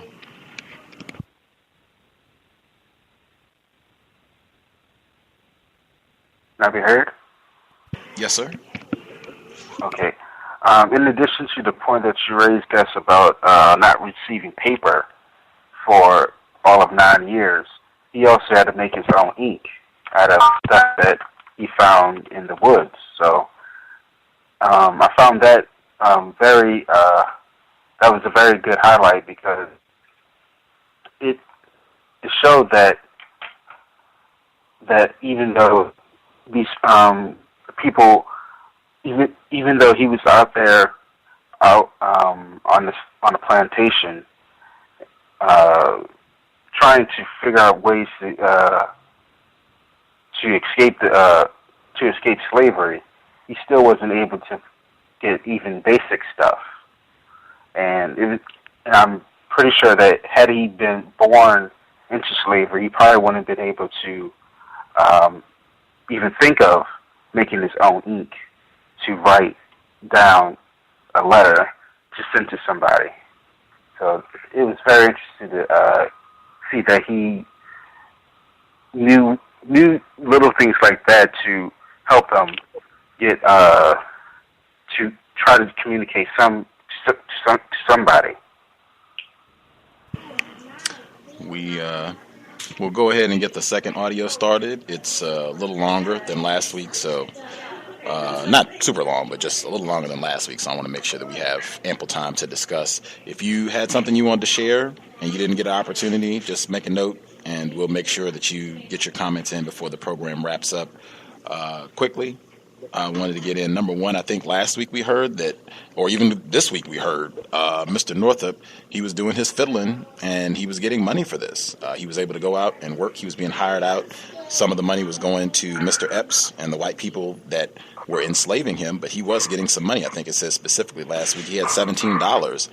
How is it that you can have money and you still can't get paper? I mean, that is astounding. If white people had a code that was that pervasive that even if a black person had money, they could not purchase pen and pad under threat of punishment, death. Wow. The second quick thought, just to the caller, and I hope you didn't think I was being rude. It's just I'm trying to keep us, on topic. I feel like there's a lot to discuss and break down here, even within the context of this book. I think you can look at the black drivers, the question I just asked. Mr. Northrup, I'm sure he knew what that position entailed. You're going to be whipping other black people. You're going to be beating other black people.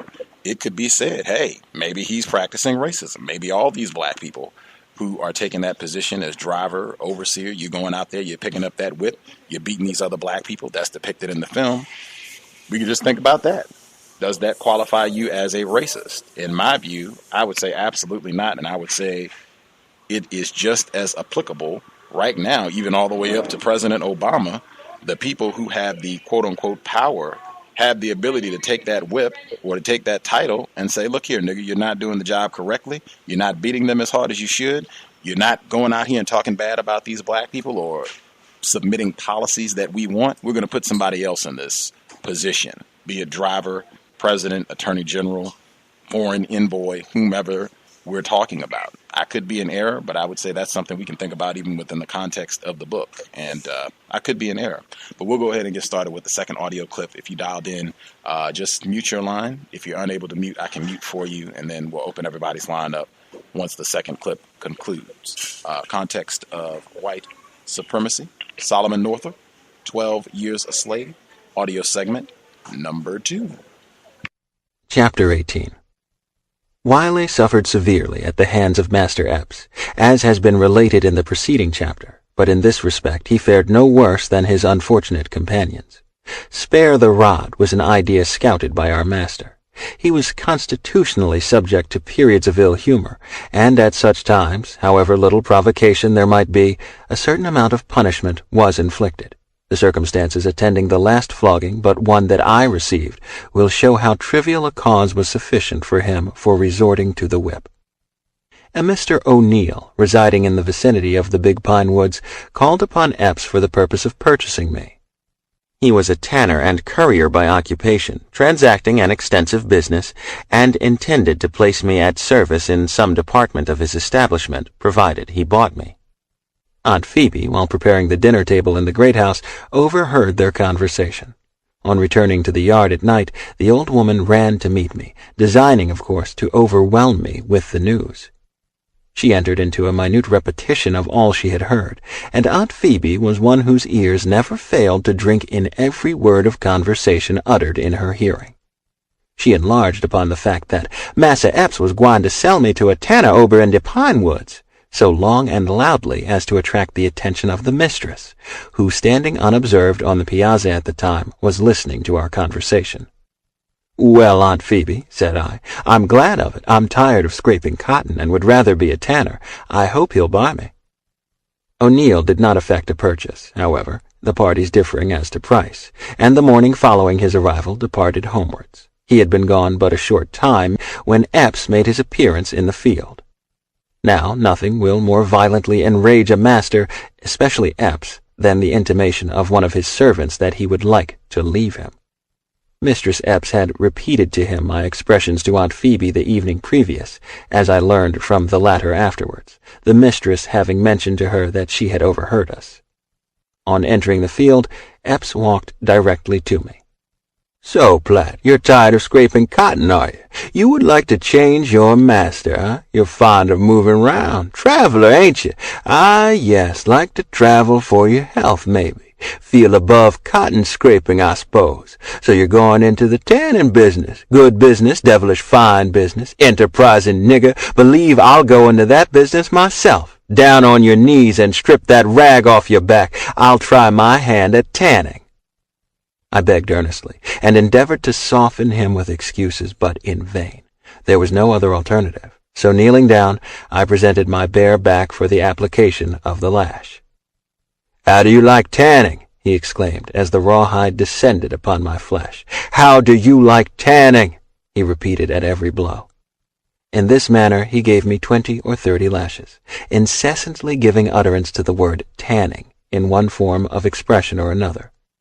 When sufficiently tanned, he allowed me to arise, and with a half-malicious laugh assured me, if I still fancied the business, he would give me further instruction in it whenever I desired. This time, he remarked, he had only given me a short lesson in tanning. The next time he would curry me down. Uncle Abram also was frequently treated with great brutality, although he was one of the kindest and most faithful creatures in the world. He was my cabin-mate for years. There was a benevolent expression in the old man's face, pleasant to behold. He regarded us with a kind of parental feeling, always counseling us with remarkable gravity and deliberation. Returning from Marshall's plantation one afternoon, whither I had been sent on some errand of the mistress, I found him lying on the cabin floor, his clothes saturated with blood. He informed me that he had been stabbed. While spreading cotton on the scaffold, Epps came home intoxicated from Holmesville. He found fault with everything, giving many orders so directly contrary that it was impossible to execute any of them. Uncle Abram, whose faculties were growing dull, became confused, and committed some blunder of no particular consequence. Epps was so enraged thereat that, with drunken recklessness, he flew upon the old man and stabbed him in the back.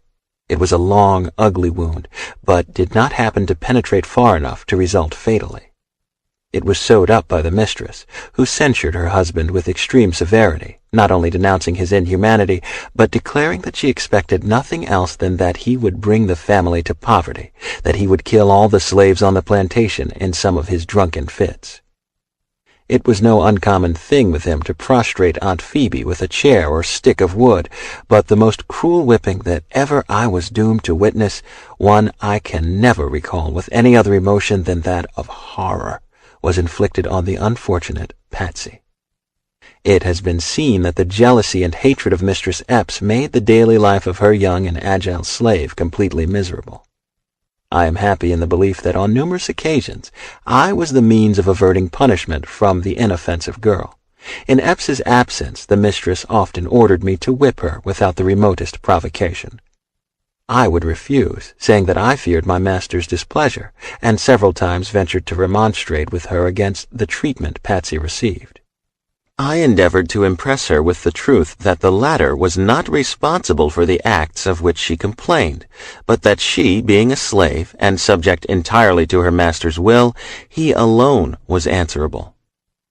At length the green-eyed monster crept into the soul of Epps also, and then it was that he joined with his wrathful wife in an infernal jubilee over the girl's miseries. On a Sabbath day in hoeing time, not long ago, we were on the bayou bank, washing our clothes, as was our usual custom. Presently Patsy was missing. Epps called aloud, but there was no answer. No one had observed her leaving the yard, and it was a wonder with us whither she had gone. In the course of a couple of hours she was seen approaching from the direction of Shaw's.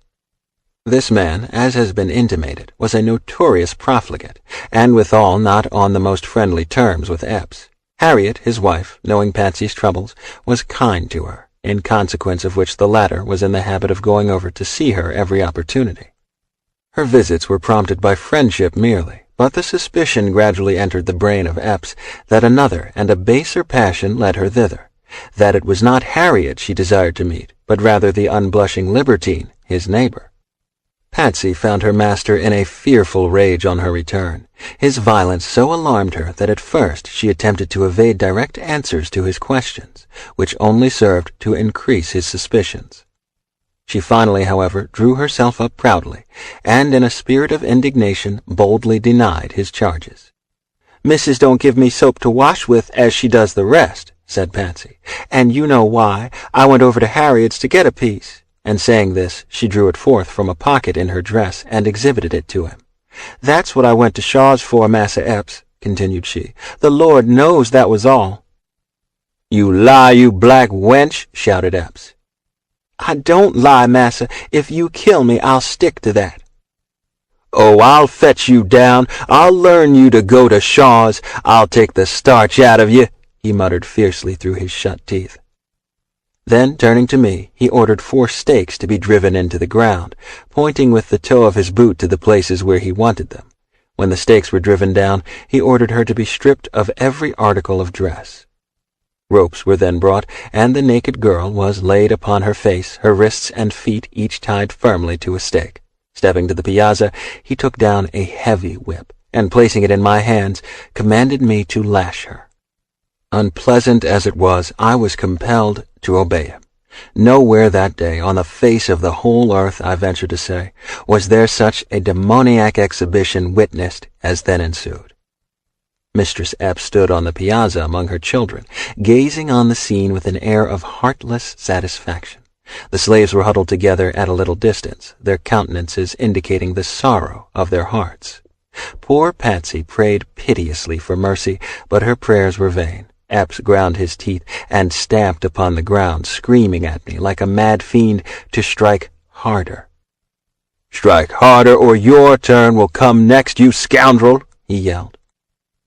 "Oh, mercy, massa! Oh, have mercy, do! Oh, God, pity me!"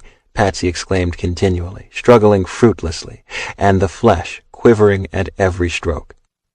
When I had struck her as many as 30 times, I stopped, and turned round toward Epps, hoping he was satisfied, but with bitter oaths and threats he ordered me to continue.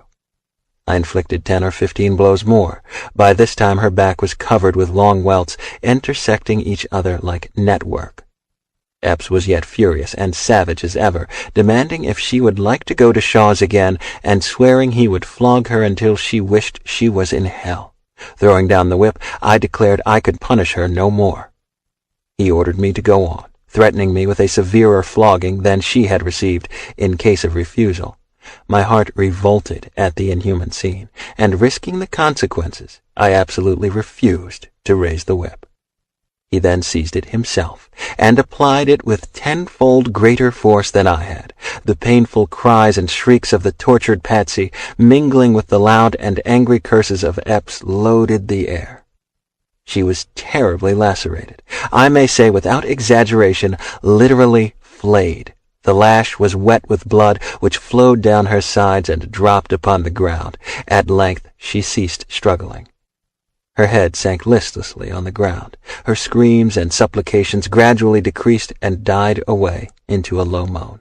She no longer writhed and shrank beneath the lash when it bit out small pieces of her flesh. I thought that she was dying. It was the Sabbath of the Lord. The fields smiled in the warm sunlight. The birds chirped merrily amidst the foliage of the trees. Peace and happiness seemed to reign everywhere, save in the bosoms of Epps and his panting victim and the silent witnesses around him. The tempestuous emotions that were raging there were little in harmony with the calm and quiet beauty of the day.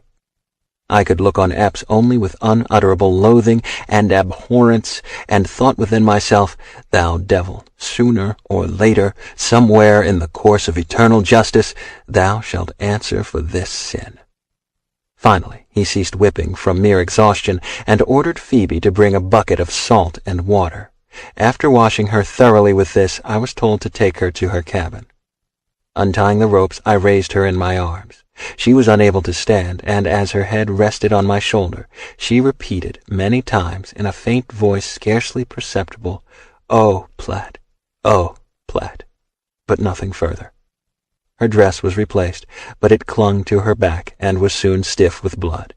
We laid her on some boards in the hut, where she remained a long time, with eyes closed and groaning in agony. At night, Phoebe applied melted tallow to her wounds, and so far as we were able, all endeavored to assist and console her. Day after day, she lay in her cabin upon her face, the sores preventing her resting in any other position. A blessed thing it would have been for her, days and weeks and months of misery it would have saved her, had she never lifted up her head in life again. Indeed, from that time forward, she was not what she had been. The burden of a deep melancholy weighed heavily on her spirits.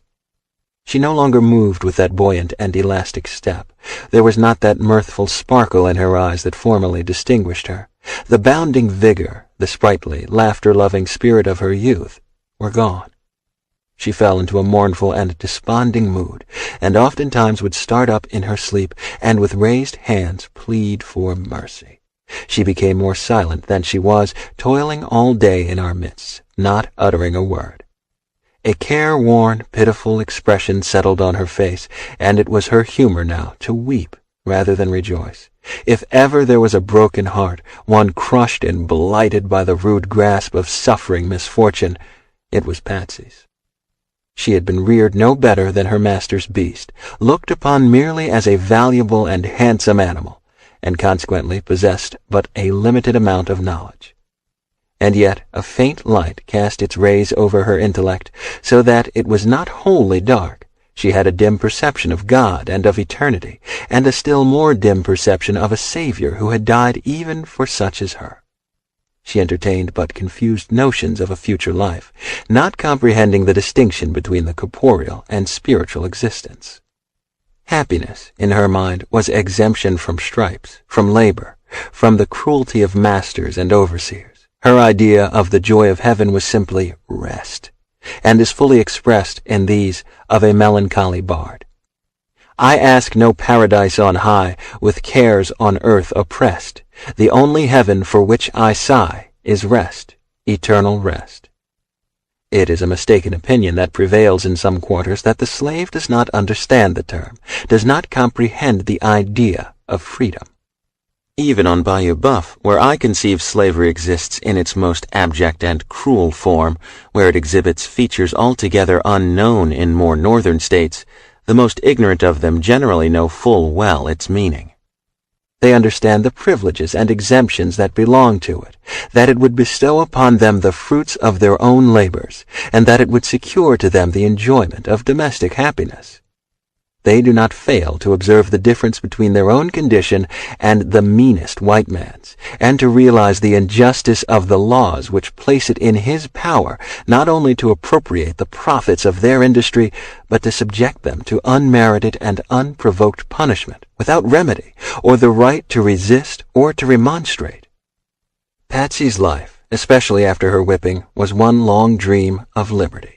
Far away, to her fancy an immeasurable distance, she knew there was a land of freedom. 1,000 times she had heard that somewhere in the distant north there were no slaves, no masters.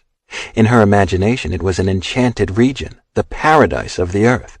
To dwell where the black man may work for himself, live in his own cabin, till his own soil, was a blissful dream of Patsy's, a dream, alas, the fulfillment of which she can never realize. The effect of these exhibitions of brutality on the household of the slaveholder is apparent. Epps's oldest son is an intelligent lad of 10 or 12 years of age. It is pitiable sometimes to see him chastising, for instance, the venerable Uncle Abram. He will call the old man to account, and, if in his childish judgment it is necessary, sentence him to a certain number of lashes, which he proceeds to inflict with much gravity and deliberation. Mounted on his pony, he often rides into the field with his whip, playing the overseer, greatly to his father's delight. Without discrimination at such times, he applies the rawhide, urging the slaves forward with shouts and occasional expressions of profanity, while the old man laughs and commends him as a thoroughgoing boy. The child is father to the man, and with such training, whatever may be his natural disposition, it cannot well be otherwise than that, on arriving at maturity, the sufferings and miseries of the slave will be looked upon with entire indifference. The influence of the iniquitous system necessarily fosters an unfeeling and cruel spirit, even in the bosoms of those who, among their equals, are regarded as humane and generous. Young Master Epps possessed some noble qualities, yet no process of reasoning could lead him to comprehend that in the eye of the Almighty there is no distinction of color. He looked upon the black man simply as an animal, differing in no respect from any other animal, save in the gift of speech and the possession of somewhat higher instincts, and therefore the more valuable. To work like his father's mules, to be whipped and kicked and scourged through life, to address the white man with hat in hand and eyes bent servilely on the earth, in his mind was the natural and proper destiny of the slave. Brought up with such ideas, in the notion that we stand without the pale of humanity, no wonder the oppressors of my people are a pitiless and unrelenting race. Chapter 19. In the month of June, 1852, in pursuance of a previous contract, Mr. Avery, a carpenter of Bayou Rouge, commenced the erection of a house for Master Epps. It has previously been stated that there are no cellars on Bayou Buff. On the other hand, such is the low and swampy nature of the ground, the great houses are usually built upon spiles. Another peculiarity is, the rooms are not plastered, but the ceiling and sides are covered with matched cypress boards, painted such color as most pleases the owner's taste. Generally, the plank and boards are sawed by slaves with whipsaws, there being no water power upon which mills might be built within many miles. When the planter erects for himself a dwelling, therefore, there is plenty of extra work for his slaves. Having had some experience under Tybeats as a carpenter, I was taken from the field altogether, on the arrival of Avery and his hands. Among them was one to whom I owe an immeasurable debt of gratitude. Only for him, in all probability, I should have ended my days in slavery. He was my deliverer, a man whose true heart overflowed with noble and generous emotions. To the last moment of my existence, I shall remember him with feelings of thankfulness. His name was Bass, and at that time he resided in Marksville. It will be difficult to convey a correct impression of his appearance or character. He was a large man, between 40 and 50 years old, of light complexion and light hair, He was very cool and self-possessed, fond of argument, but always speaking with extreme deliberation. He was that kind of person whose peculiarity of manner was such that nothing he uttered ever gave offense. What would be intolerable coming from the lips of another could be said by him with impunity. There was not a man on Red River, perhaps, that agreed with him on the subject of politics or religion, and not a man, I venture to say, who discussed either of those subjects half as much. It seemed to be taken for granted that he would espouse the unpopular side of every local question, and it always created amusement rather than displeasure among his auditors to listen to the ingenious and original manner in which he maintained the controversy. He was a bachelor, an old bachelor, according to the true acceptation of the term, having no kindred living, as he knew of, in the world. Neither had he any permanent abiding place, wandering from one state to another, as his fancy dictated. He had lived in Marksville 3 or 4 years, and in the prosecution of his business as a carpenter, and in consequence, likewise, of his peculiarities, was quite extensively known throughout the parish of Avoyelles. He was liberal to a fault, and his many acts of kindness and transparent goodness of heart rendered him popular in the community, the sentiment of which he unceasingly combated. He was a native of Canada, from whence he had wandered in early life, and after visiting all the principal localities in the northern and western states, in the course of his peregrinations, arrived in the unhealthy region of the Red River. His last removal was from Illinois. Whither he has now gone, I regret to be obliged to say, is unknown to me. He gathered up his effects and departed quietly from Marksville the day before I did, the suspicions of his instrumentality in procuring my liberation rendering such a step necessary. For the commission of a just and righteous act, he would undoubtedly have suffered death, had he remained within reach of the slave-whipping tribe on Bayou Buff. One day, while working on the new house, Bass and Epps became engaged in a controversy, to which, as will be readily supposed, I listened with absorbing interest. They were discussing the subject of slavery. "I tell you what it is, Epps," said Bass. "It's all wrong, sir. There's no justice nor righteousness in it." "I wouldn't own a slave if I was rich as Croesus, which I am not, as is perfectly well understood, more particularly among my creditors. There's another humbug, the credit system. Humbug, sir. No credit, no debt. Credit leads a man into temptation. Cash down is the only thing that will deliver him from evil. But this question of slavery. What right have you to your niggers when you come down to the point?" "What right?" said Epps, laughing. "Why, I bought 'em and paid for 'em." "Of course you did. The law says you have the right to hold a nigger, but begging the law's pardon, it lies. Yes, Epps, when the law says that it's a liar, and the truth is not in it, is everything right because the law allows it? Suppose they'd pass a law taking away your liberty and making you a slave." "Oh, that ain't a supposable case," said Epps, still laughing. "Hope you don't compare me to a nigger, Bass." "Well," Bass answered gravely, "no, not exactly, but I have seen niggers before now as good as I am, and I have no acquaintance with any white man in these parts that I consider a whit better than myself. Now, in the sight of God, what is the difference, Epps, between a white man and a black one?" "All the difference in the world," replied Epps. "You might as well ask what the difference is between a white man and a baboon. Now, I've seen one of them critters in Orleans that know just as much as any nigger I've got. You'd call them feller citizens, I suppose?" And Epps indulged in a loud laugh at his own wit. "Look here, Epps," continued his companion. "You can't laugh me down in that way. Some men are witty, and some ain't so witty as they think they are. Now let me ask you a question. Are all men created free and equal, as the Declaration of Independence holds they are?" "Yes," responded Epps, "but all men, niggers, and monkeys ain't." And hereupon he broke forth into a more boisterous laugh than before. "There are monkeys among white people as well as black, when you come to that," coolly remarked Bass. "I know some white men that use arguments no sensible monkey would, but let that pass. These niggers are human beings. If they don't know as much as their masters, whose fault is it? They are not allowed to know anything. You have books and papers, and can go where you please, and gather intelligence in 1,000 ways. But your slaves have no privileges. You'd whip one of them if caught reading a book.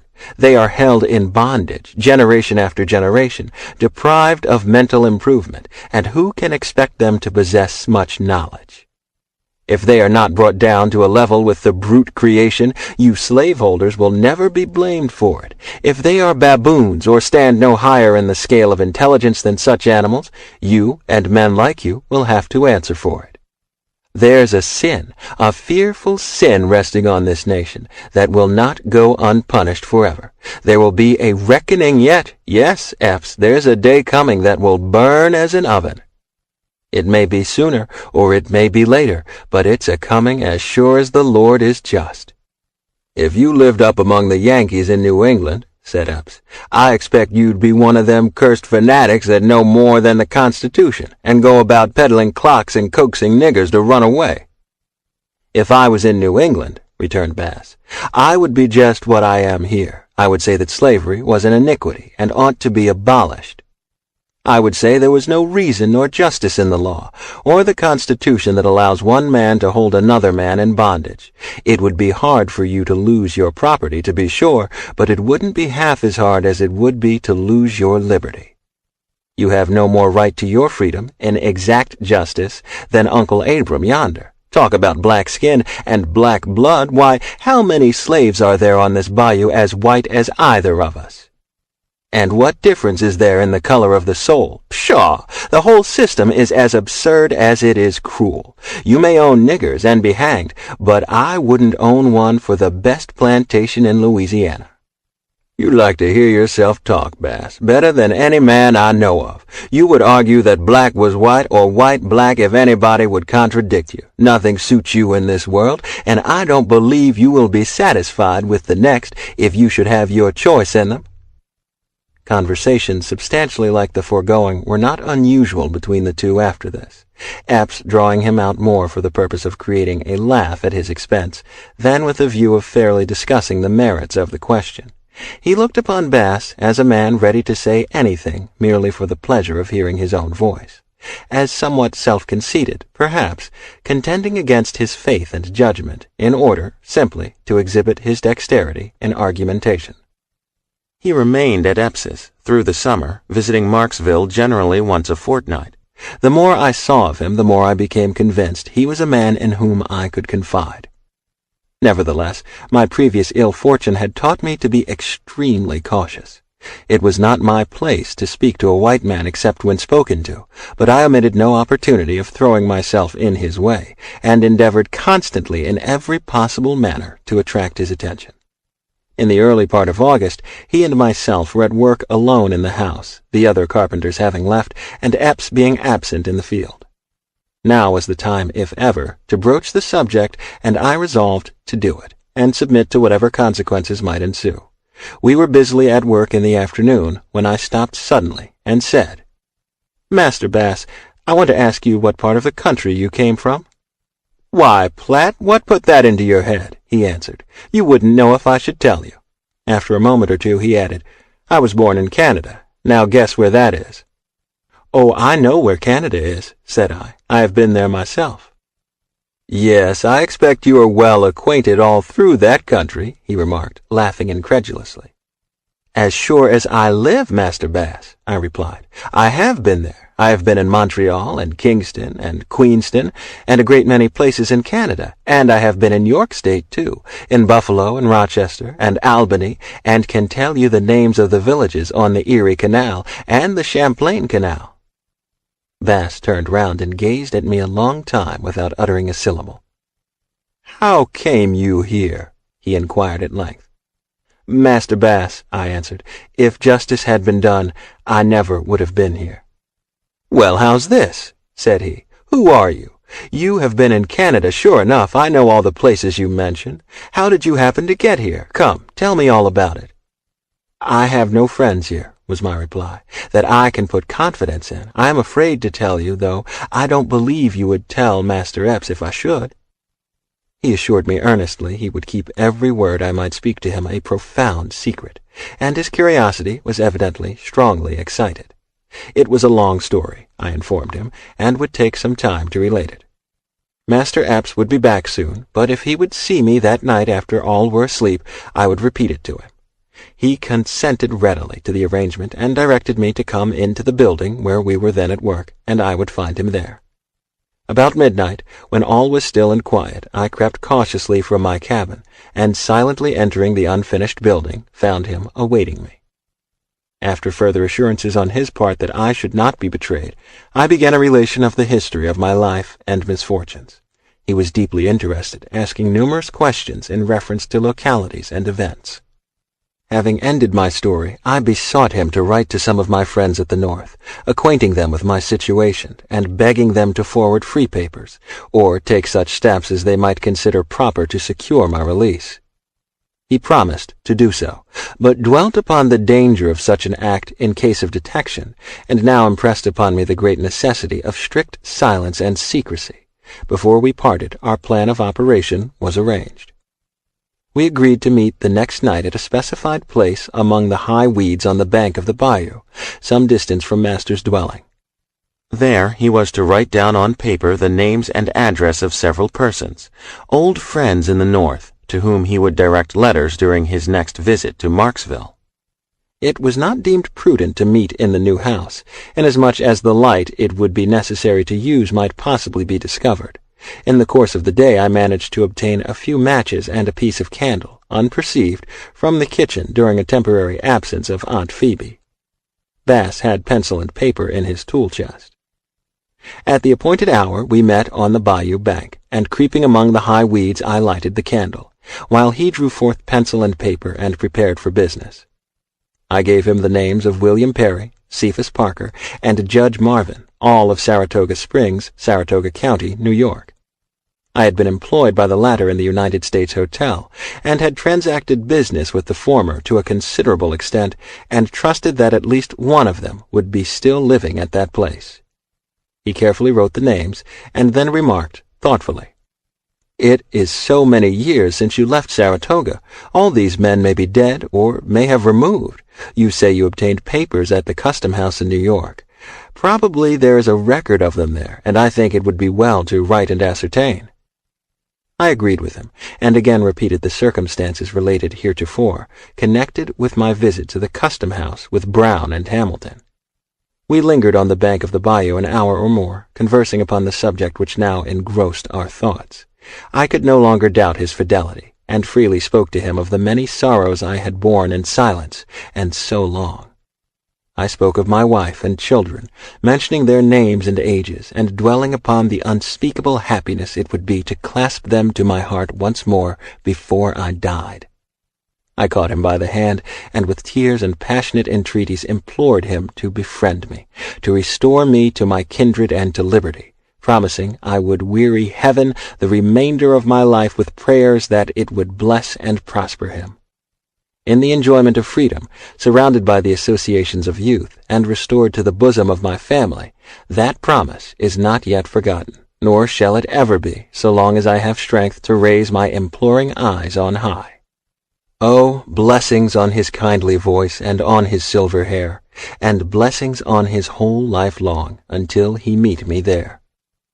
He overwhelmed me with assurances of friendship and faithfulness, saying he had never before taken so deep an interest in the fate of anyone.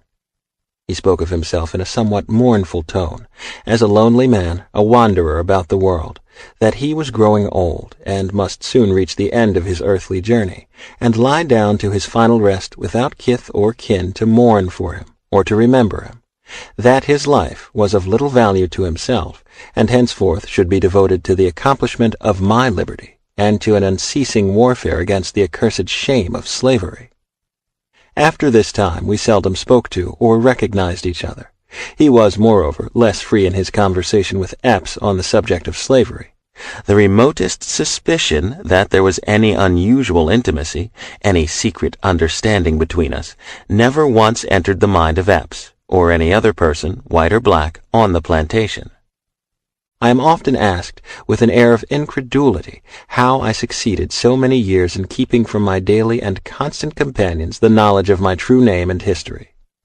The terrible lesson Birch taught me impressed indelibly upon my mind the danger and uselessness of asserting I was a freeman, There was no possibility of any slave being able to assist me, while on the other hand there was a possibility of his exposing me. When it is recollected the whole current of my thoughts, for 12 years, turned to the contemplation of escape, it will not be wondered at that I was always cautious and on my guard. It would have been an act of folly to have proclaimed my right to freedom. It would only have subjected me to severer scrutiny, probably have consigned me to some more distant and inaccessible region than even Bayou Buff. Edwin Epps was a person utterly regardless of a black man's rights or wrongs, utterly destitute of any natural sense of justice, as I well knew. It was important, therefore, not only as regarded my hope of deliverance, but also as regarded the few personal privileges I was as permitted to enjoy, to keep from him the history of my life. The Saturday night subsequent to our interview at the water's edge, Bass went home to Marksville. The next day, being Sunday, he employed himself in his own room writing letters. One he directed to the Collector of Customs at New York, another to Judge Marvin, and another to Messrs. Parker and Perry jointly. The latter was the one which led to my recovery. He subscribed my true name, but in the postscript intimated I was not the writer.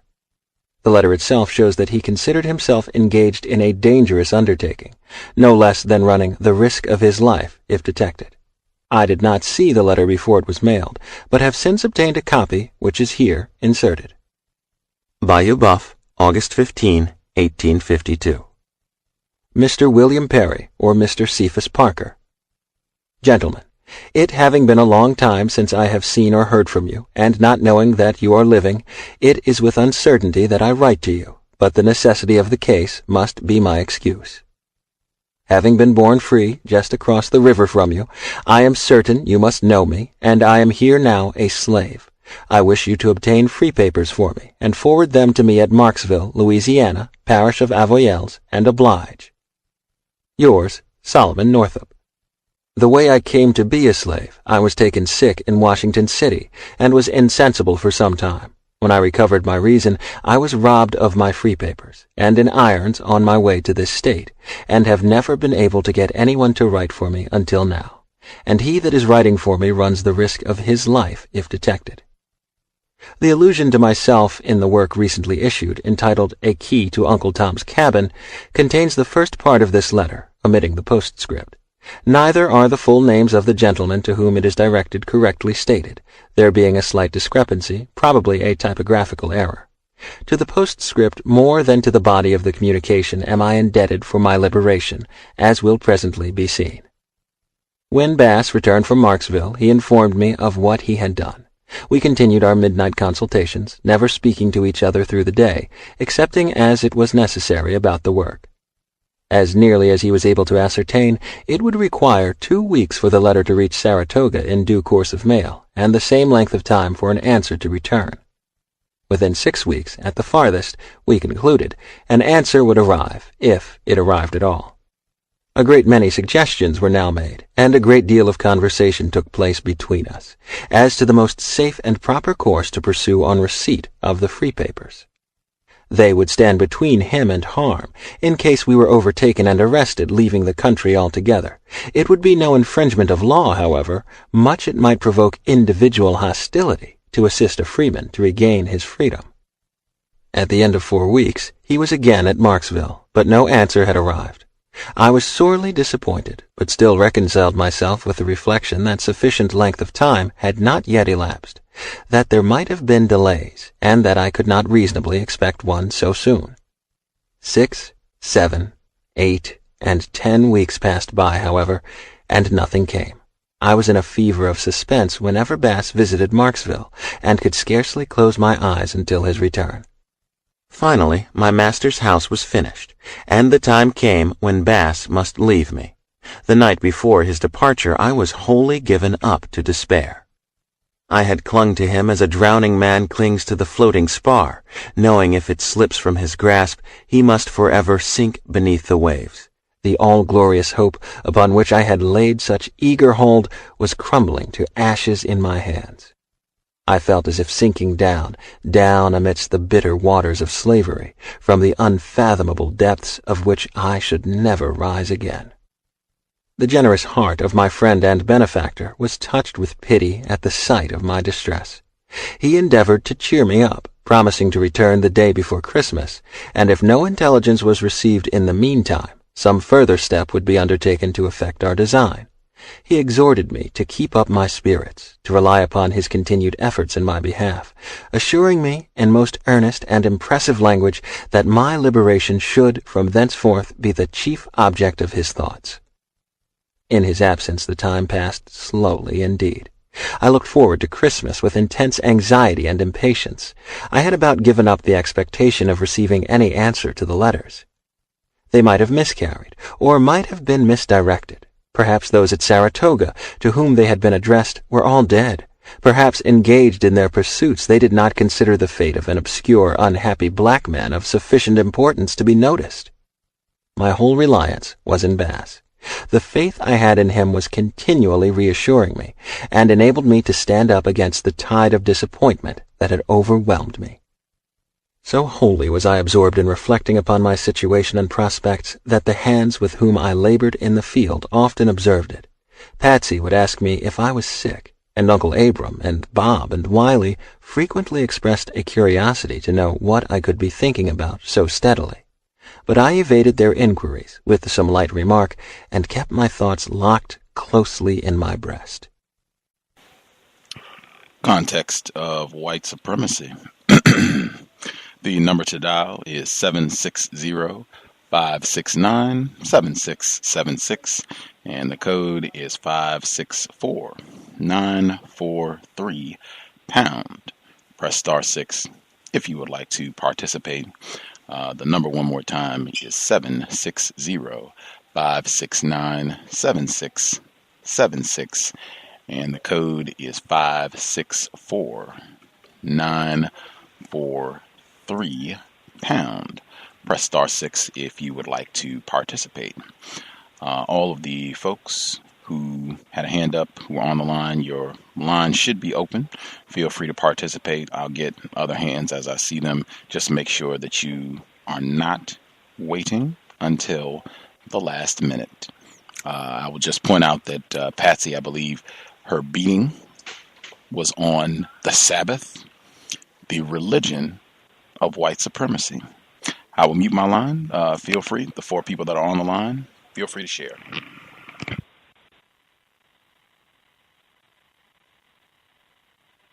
Oh, yes, greetings, Gus, and the other listeners.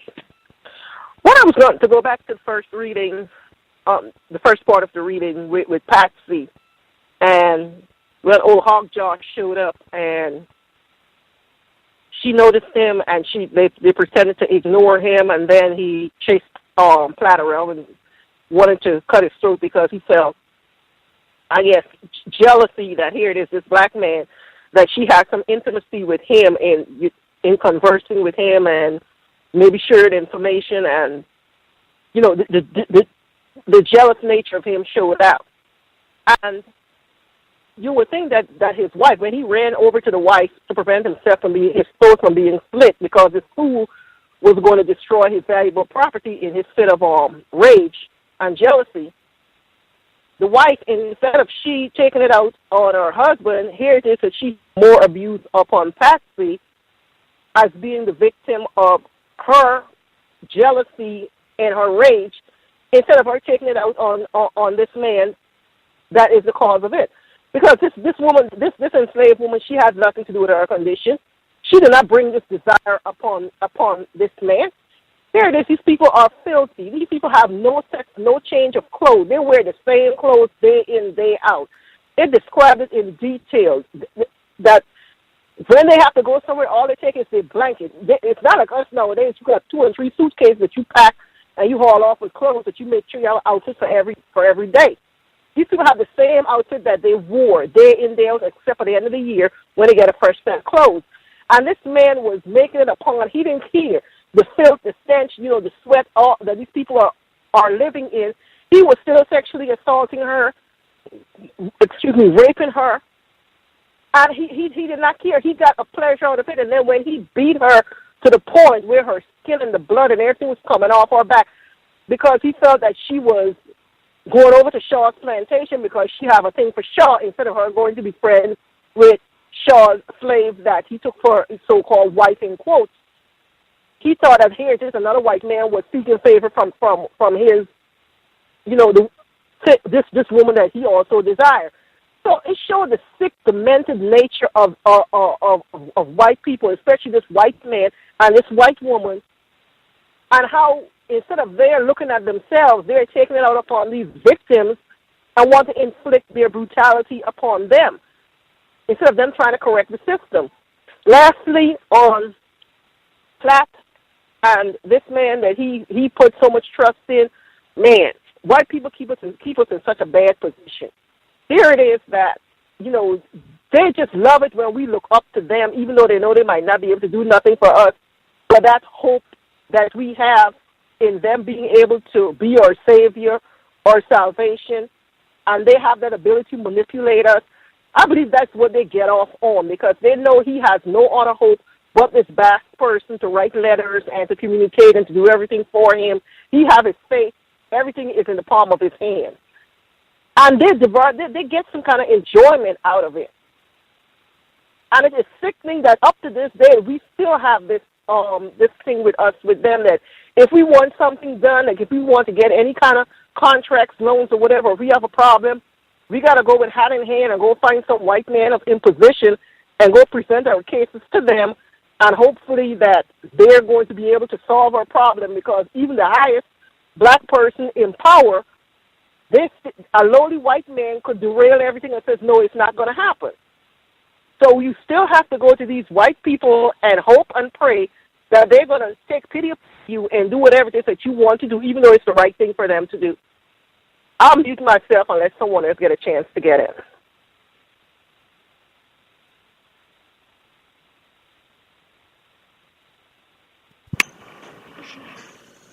The other three folks with us, do y'all have any comments you want to share?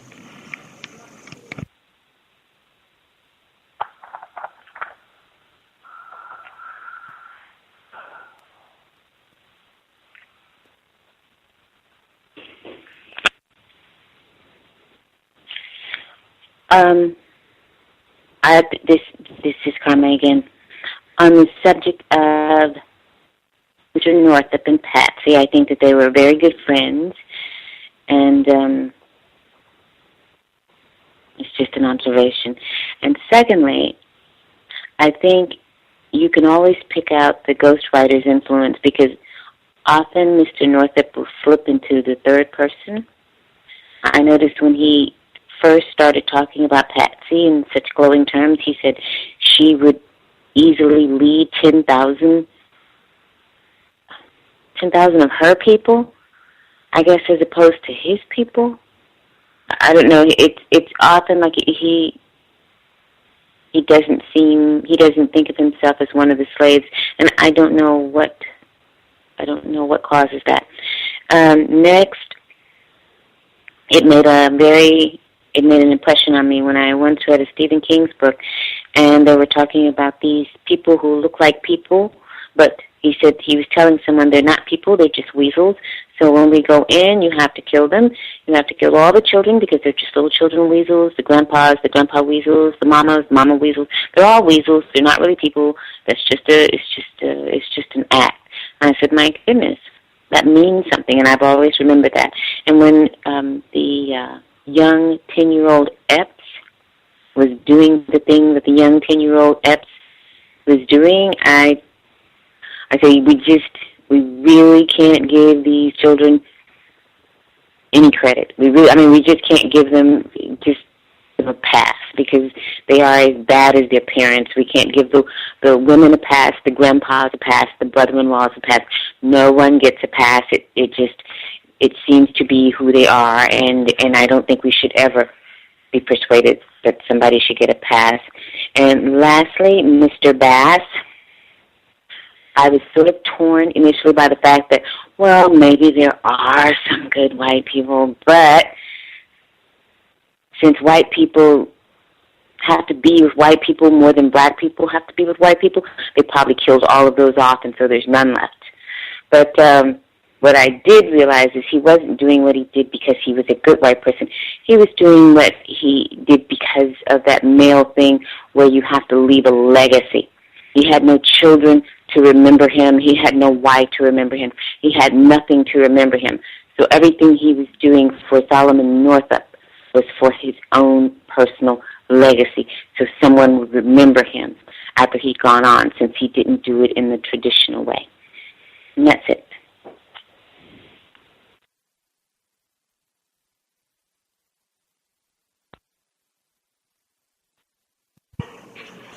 The other two folks should be on the line with us. If y'all have any comments, again, do not wait till the last minute. Other three folks, please don't wait till the last minute.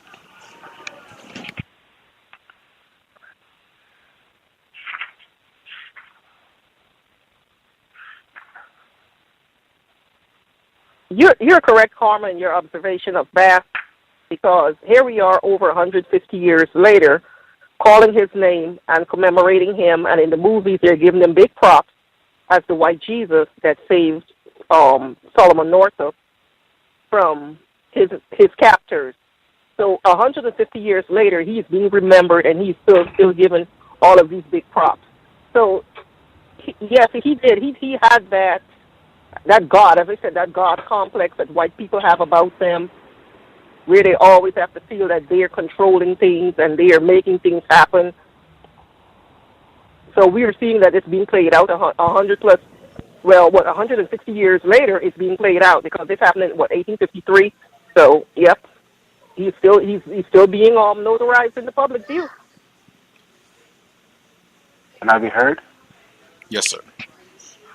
Okay, I think this past chapter goes to answering the question as to how he became so comfortable, quote unquote, with being enslaved, because as he stated earlier that he didn't tell anybody after being brutalized by I think his Birch, that he didn't tell anybody that he was born, quote unquote, free, and that his name was Solomon Northrup.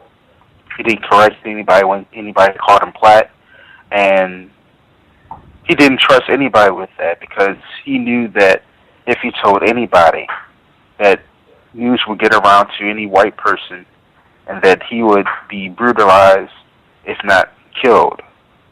And to keep that secret probably tore at him, because he knew that he didn't belong there, and he knew that he needed to get out, and he tried, as I said earlier, he tried to formulate plans as to escape, but he knew that he couldn't do anything about it unless maybe somebody white, as it turned out, that would come and save him.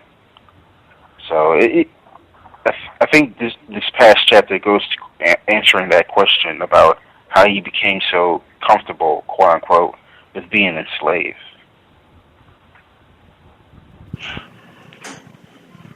I think that the Can I be heard?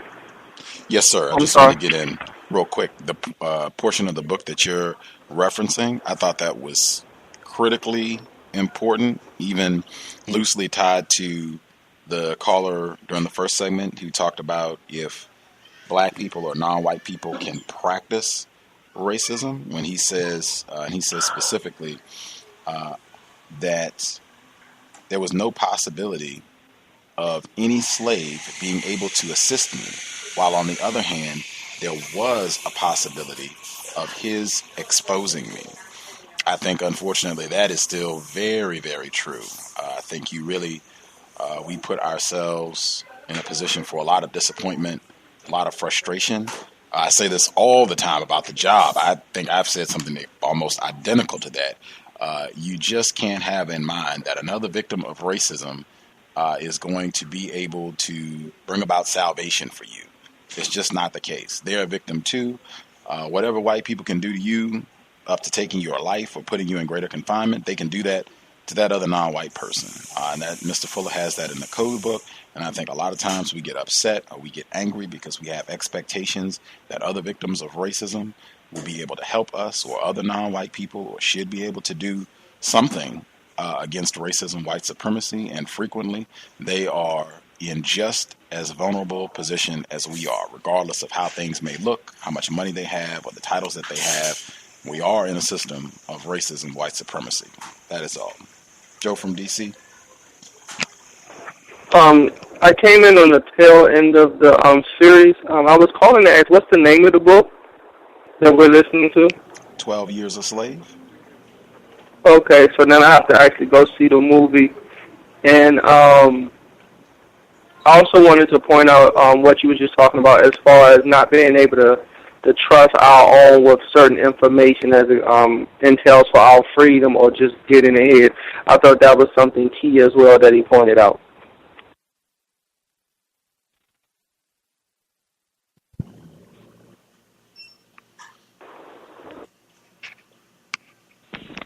May I be heard? Yes, ma'am. I didn't hear all of the comments, but I finished the audio book. I did the version by Louis Gossett Jr. And I just wanted to make the observation, if it hadn't been talked about already, about Epps' child, his son. I remember hearing Mr. Fuller say that white children learn the system of racism, white supremacy by osmosis, which means that they just watch their parents, they watch their actions, they do what they do, they say what they say, and they imitate it. And you know, it's not a manual. It's not anything they have to sit down and have an extensive conversation with them about. They learn by osmosis, and I believe that that's exactly what was described with Epps' child. His son, his thoughts, his actions were reflective of what Mr. Fuller talked about. And that's it. I'll mute my line.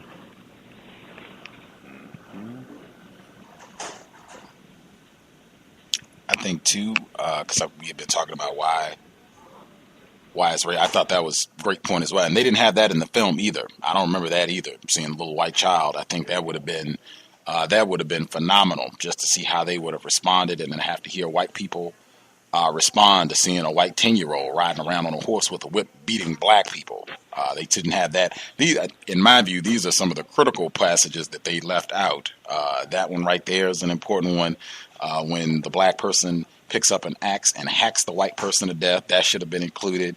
Critical points that they left out, and the attempted insurrection, they left that out as well. That's at least three crucial pieces of the book that they left out of the film. But I think the significance of Bass, and that's Brad Pitt in the film, Racist Suspect, I think, and I mean, gee, boy, they picked this beloved white man that, you know, people have this great affinity for, and oh my gosh, it's Brad Pitt.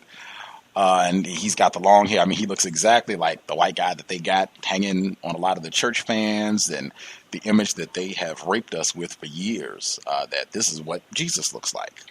But I think the significance, I think one of the most critical concepts in the system of white terrorism is the notion that there are good white people, redeemable white people that are not racist, which I just do not believe to be true. They push that so hard. They need their victims to think, well, see, there was Bass. See, we just need one or two. And if we can just get them some literature, and if we can just talk to them, we can get more of them, and we'll solve this problem. And nothing could be further from the truth. If you look, most of the films that they have on racism, books, they will have a redeemable white person. They will have at least one white person who is not racist, or they will have a white person who, if he is racist, by the end of the book or film, she is no longer racist. They have, quote unquote, seen the light, and they are treating the darkies better. That is extremely powerful with regards to confusing non-white people so that we do not see, hey, our enemies are white. The same thing that Carmen was saying. Children weasels, grandmother weasels, grandfather they're all just weasels, and that's it. They do not want us to just have an accurate. It's not just to say, oh, you're just making it. No. What does it mean to be white? The white child understands that. The white grandma understands that. White grandpa understands that. 1700s, 1800s, 2000s, whatever. White means dominate, terrorize non-white people.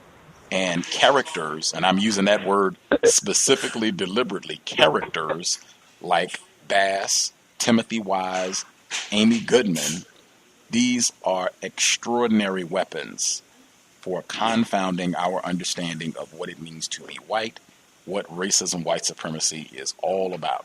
Huge aspect of it, and I think that's why they got the big name character. The big name white actor in this film has a very small part. Bass. Brad Pitt didn't get the big name part, which would have been one of the enslaver racists. He got a very small part because Bass is not in most of the film, but he's right at the end. They get to conclude with a good white man, Brad Pitt. I'll mute my line. Yep. Hello? We can hear you. Can I be heard? We can hear you. Okay. One other caller mentioned something that I picked up on, and that was the fact that he couldn't disclose who he really was and what things he knew to other victims. And it made me think about an audio clip where Mr. Fuller talks about, if two black people know something, it's not a secret. One of them's going to tell it. And that's all. I'll mute my line.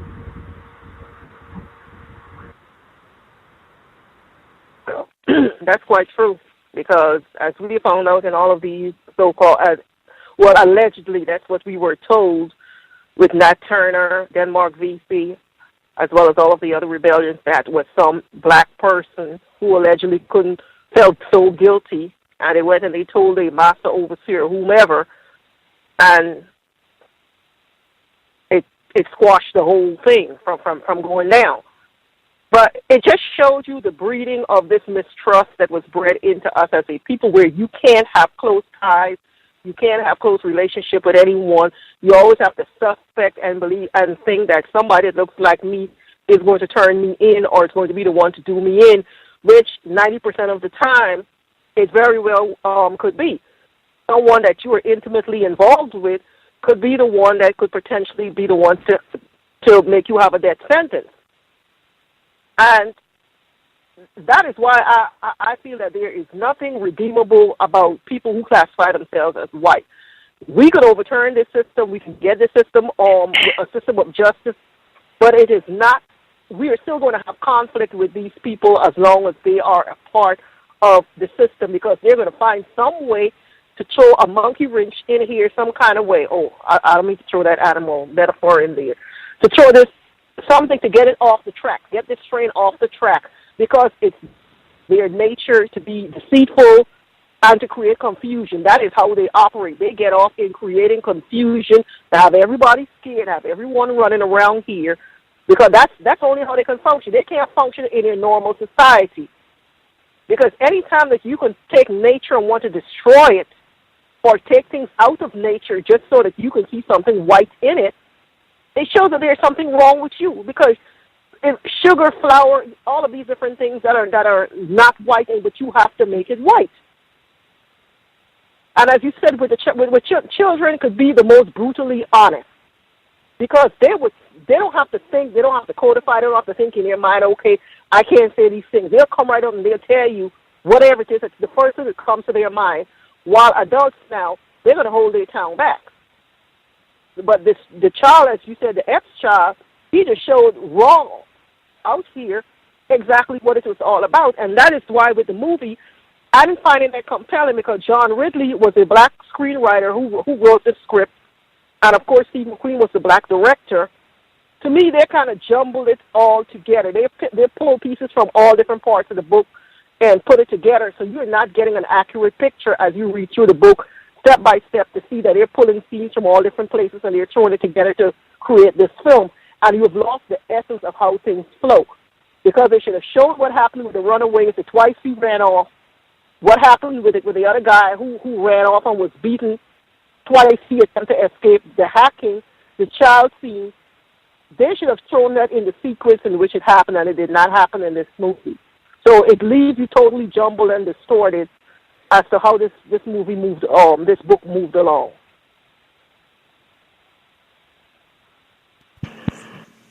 We have about 7 minutes left. Folks have final comments that they want to get in before we wrap things up. And it looks like there's only going to be one more session on this book. So it looks like next week will be the conclusion, unless I have got off in my page numbers. But I think next week is going to wrap us up.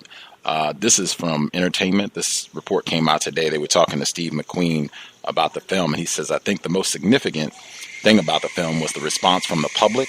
It's been quite moving and quite humbling, really, the way people have responded to the work. It's about their own stories and how people are essentially a family, that universalism, and he ding ding cowbell. People are connected. That has been very inspirational for me. Connected in what way, they ask him. He says, there was this thing, and it was strange. In Toronto, a friend of our producer was waiting for the movie to start. He is a white guy, and he was sitting next to a black female who had been in the queue for over an hour to get in. They started chatting, and then the movie started, and just before the movie ended, he felt a hand slide across his hand. They held hands, and once the movie actually finished, they were in tears and consoling each other. It was just amazing and not unusual. I've heard other stories like this, and it tells me how much we are connected and how much we care for each other. Oh, gross. A bunch of bull. Garbage. Gross. Nauseous. Oh, He's wow. a victim. Disgusting. He's a victim. God. I know I'm talking about the white guy. That was why when I went to see the movie, I made sure that I sat away by myself, not near to people, especially white people, because there was a lot of white people in this movie theater that I went to. It was in a white area. And there's no way that some white person was going to reach out and touch me, because they would have got knocked out.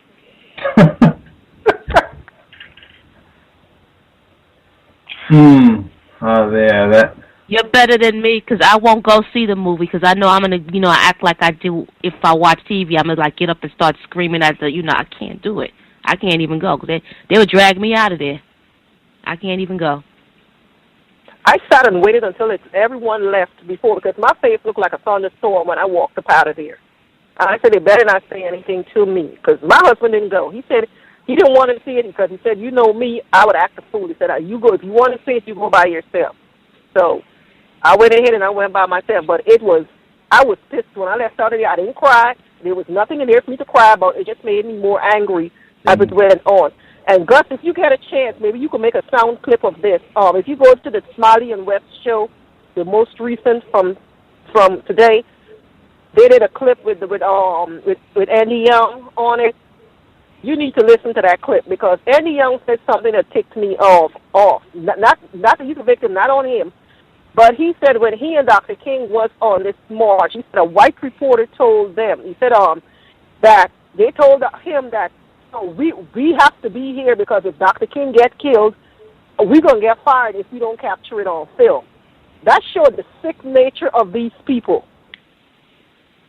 All they want to do is to catch this man on film, get him shot down and killed, because he said if he was to get shot and killed and we don't have it on the film, we're going to get fired. So if y'all get a chance, y'all need to listen to that recent Smiley and West episode.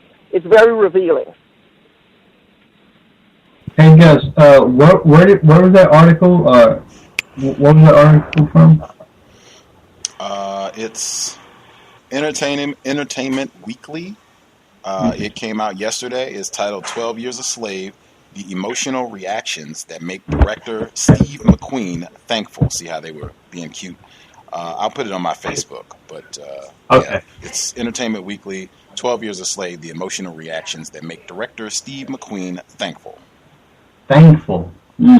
That's so sad. That's just, yeah. Yeah, that's how we are. That's Sounds about right. Yeah. If I could say something real quick, with Victor Bass, it would be hard for me to understand anybody that would say that he's not practicing racism, because even though he has some sympathies about slavery and all that, but he didn't. But when he was talking about black people, he would still refer to black people as niggas, and it seemed as if they were in that conversation that he had with Epps. He was still making a distinction between white people and black people, as if they weren't in the same species. And if someone were to try to make the argument that he wasn't racist, because even though he helped Solomon Northrup to get to be free, he still referred to black people as something that's not as equal or of the same thing as white people, and that's contradictory. No, they say, well, he was like a victim of the time. They frame it like that. Well, can I be heard? Mm-hmm. I had a conversation with my neighbor, an older African American woman, about the Passion of Christ, and my comment to her was, I really didn't understand why everybody was so distorted about the movie. I was like, well, if you've ever seen any slave movie, then you would have already seen individuals getting beaten and Africans getting beaten and persecuted in the movie. And she told me it wasn't the same because Jesus Christ died for me. The slaves, they didn't die for me. They just died for themselves. I don't understand how you can make that comparison. And I stopped and I looked at her and I had to pause. It was like, I just had to walk away from the conversation, but I just wanted to kind of share that information with everybody on the call. Sounds about right to me. Anti-blackness, yeah. That's that white Jesus. Expected. White shit display. Was this a white person that said? Oh, you said it was a black person, so I got confused for a second. That white identification. Yes, she's an older African American woman. She's faithful. She just retired. She go to church every Sunday, and now since she's retired, she go to 3 times during the week. She never miss a day. So she love her Jesus, and we have conversations about it all the time. And her comments were, Jesus died for me, and so his beating was something special to me, and you can't compare it to what the slaves went through because they didn't get beat for me. But I was like, we have rights and stuff. Didn't they get beat for us? He was just like, it's not the same. I said, okay. White chip, man. Never underestimate You're good. White chip. Right. Victimization. That's what's been it's religious. That's what's been done. We did our 3 hours, but just you saying that, it reminded me of one of our former guests. We were having a conversation about slavery. Victim, Dick Gregory, we were talking about the infamous John Brown and Nat Turner. And he said something that sounds in the ballpark, where he was saying you cannot compare what John Brown did to what Nat Turner did. John Brown being a white person and being able to go out and put his life on the line, and even the life of his son on the line to help black people. You can't compare those two, because this is a white man going out and doing those acts. I'm paraphrasing, but that's about the gist of what he says. It sounds very similar to what she said, and I think that's just, it's ubiquitous. It does not surprise me at all that we have been that contaminated, that we have a higher value for white life than we do non-white life. It's even, I'm looking at the program that 404 mentioned, the Smiley and West program with Andrew Young, where they were also talking about Fred Hampton, victim of racism. But we will not talk about Fred Hampton the same way that we talk about John Brown, or even more recent, if we want to go contemporary of Fred Hampton, the 3 white people, or excuse me, the 2 white people and the 1 black male that died 64 in Mississippi, Cheney, Schwerner, and Goodman, we will talk about them or Viola Louisa, these white people, as though, oh my God, I can't believe that they did this, and and then when Fred Hampton comes up, oh my God, the Black Panthers, they were thugs and hoodlums and you can't. I don't even want to talk about. We don't identify. I'm not saying all, but I hear that from a lot of black people. That's the way that they think of the Black Panther Party, and I think that is ubiquitous, where we have all been, unfortunately, brain trash, the anti-blackness, the white chip, just the contamination of white supremacy, where we value white life, white lives, dead or alive, way more than we value black lives, dead or alive. It's constant, and that's something I think we all need to be on guard about. We will be back tomorrow. Compensatory call-in, 9 p.m. Eastern, 6 p.m. Pacific. Tune in. Might have a sound clip of what happened on the Smiley and West show, talking about Mr. Fred Hampton. James Cheney, I said I wanted to mention his name. That's my effort to counter against racism. I'm just going to name the black person in the group that got murdered and leave out the white people that died, because I suspect that they're racist, so whatever. James Cheney is the black male who died in Mississippi 64 in that 3-0. But anyway, tune in tomorrow, compensatory call in, 9 p.m. Eastern, 6 p.m. Pacific. That Entertainment Weekly article is on my Facebook page, and I'll tweet it as well, so if folks want to read the whole thing, because he goes into more detail, you can check it out on Facebook or Twitter. On Twitter, @UntilJustice, @UntilJustice on Twitter. You can check the Facebook as well. Thanks, everyone, for tuning in. I hope it was a constructive investment of your Black Friday evening.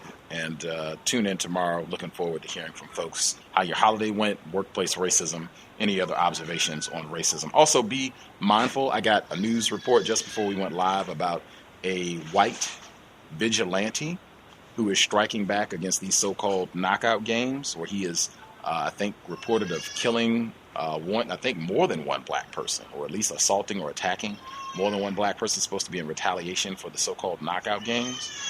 The links were the articles. They were posted on my Facebook page, but just if you see any information, the person who posted it said that they hadn't even been able to find too many news reports, but they posted 2 or 3 on my page. But just keep an ear out if you are seeing anything. Reminded me of Bernard Goetz, for folks who remember from the 1980s. But we'll talk about all that tomorrow.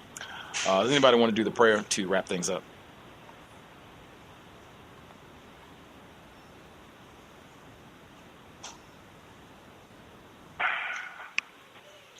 I will knock it out myself. Thanks all for tuning in. Invest if you think the program is constructive. Racism-notes.blogspot.com. Racism-notes.blogspot.com. PayPal is in the top right corner.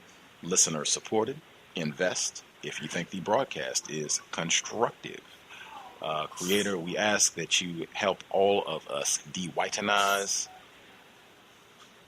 detoxify from all of the racist contamination that we have been suffocating, bombarded with throughout our lives. Help us to remain patient with other victims of racism. Help us to remain patient with ourselves. Give us the strength to remain dedicated and steadfast in our efforts to replace the system of white supremacy with a system of justice. Help us to minimize our unhealthy tendency to empathize with and redeem our enemies, whites. Help us to forever keep in mind that we have eternal enemies, and they are all white. White men, white women, white children.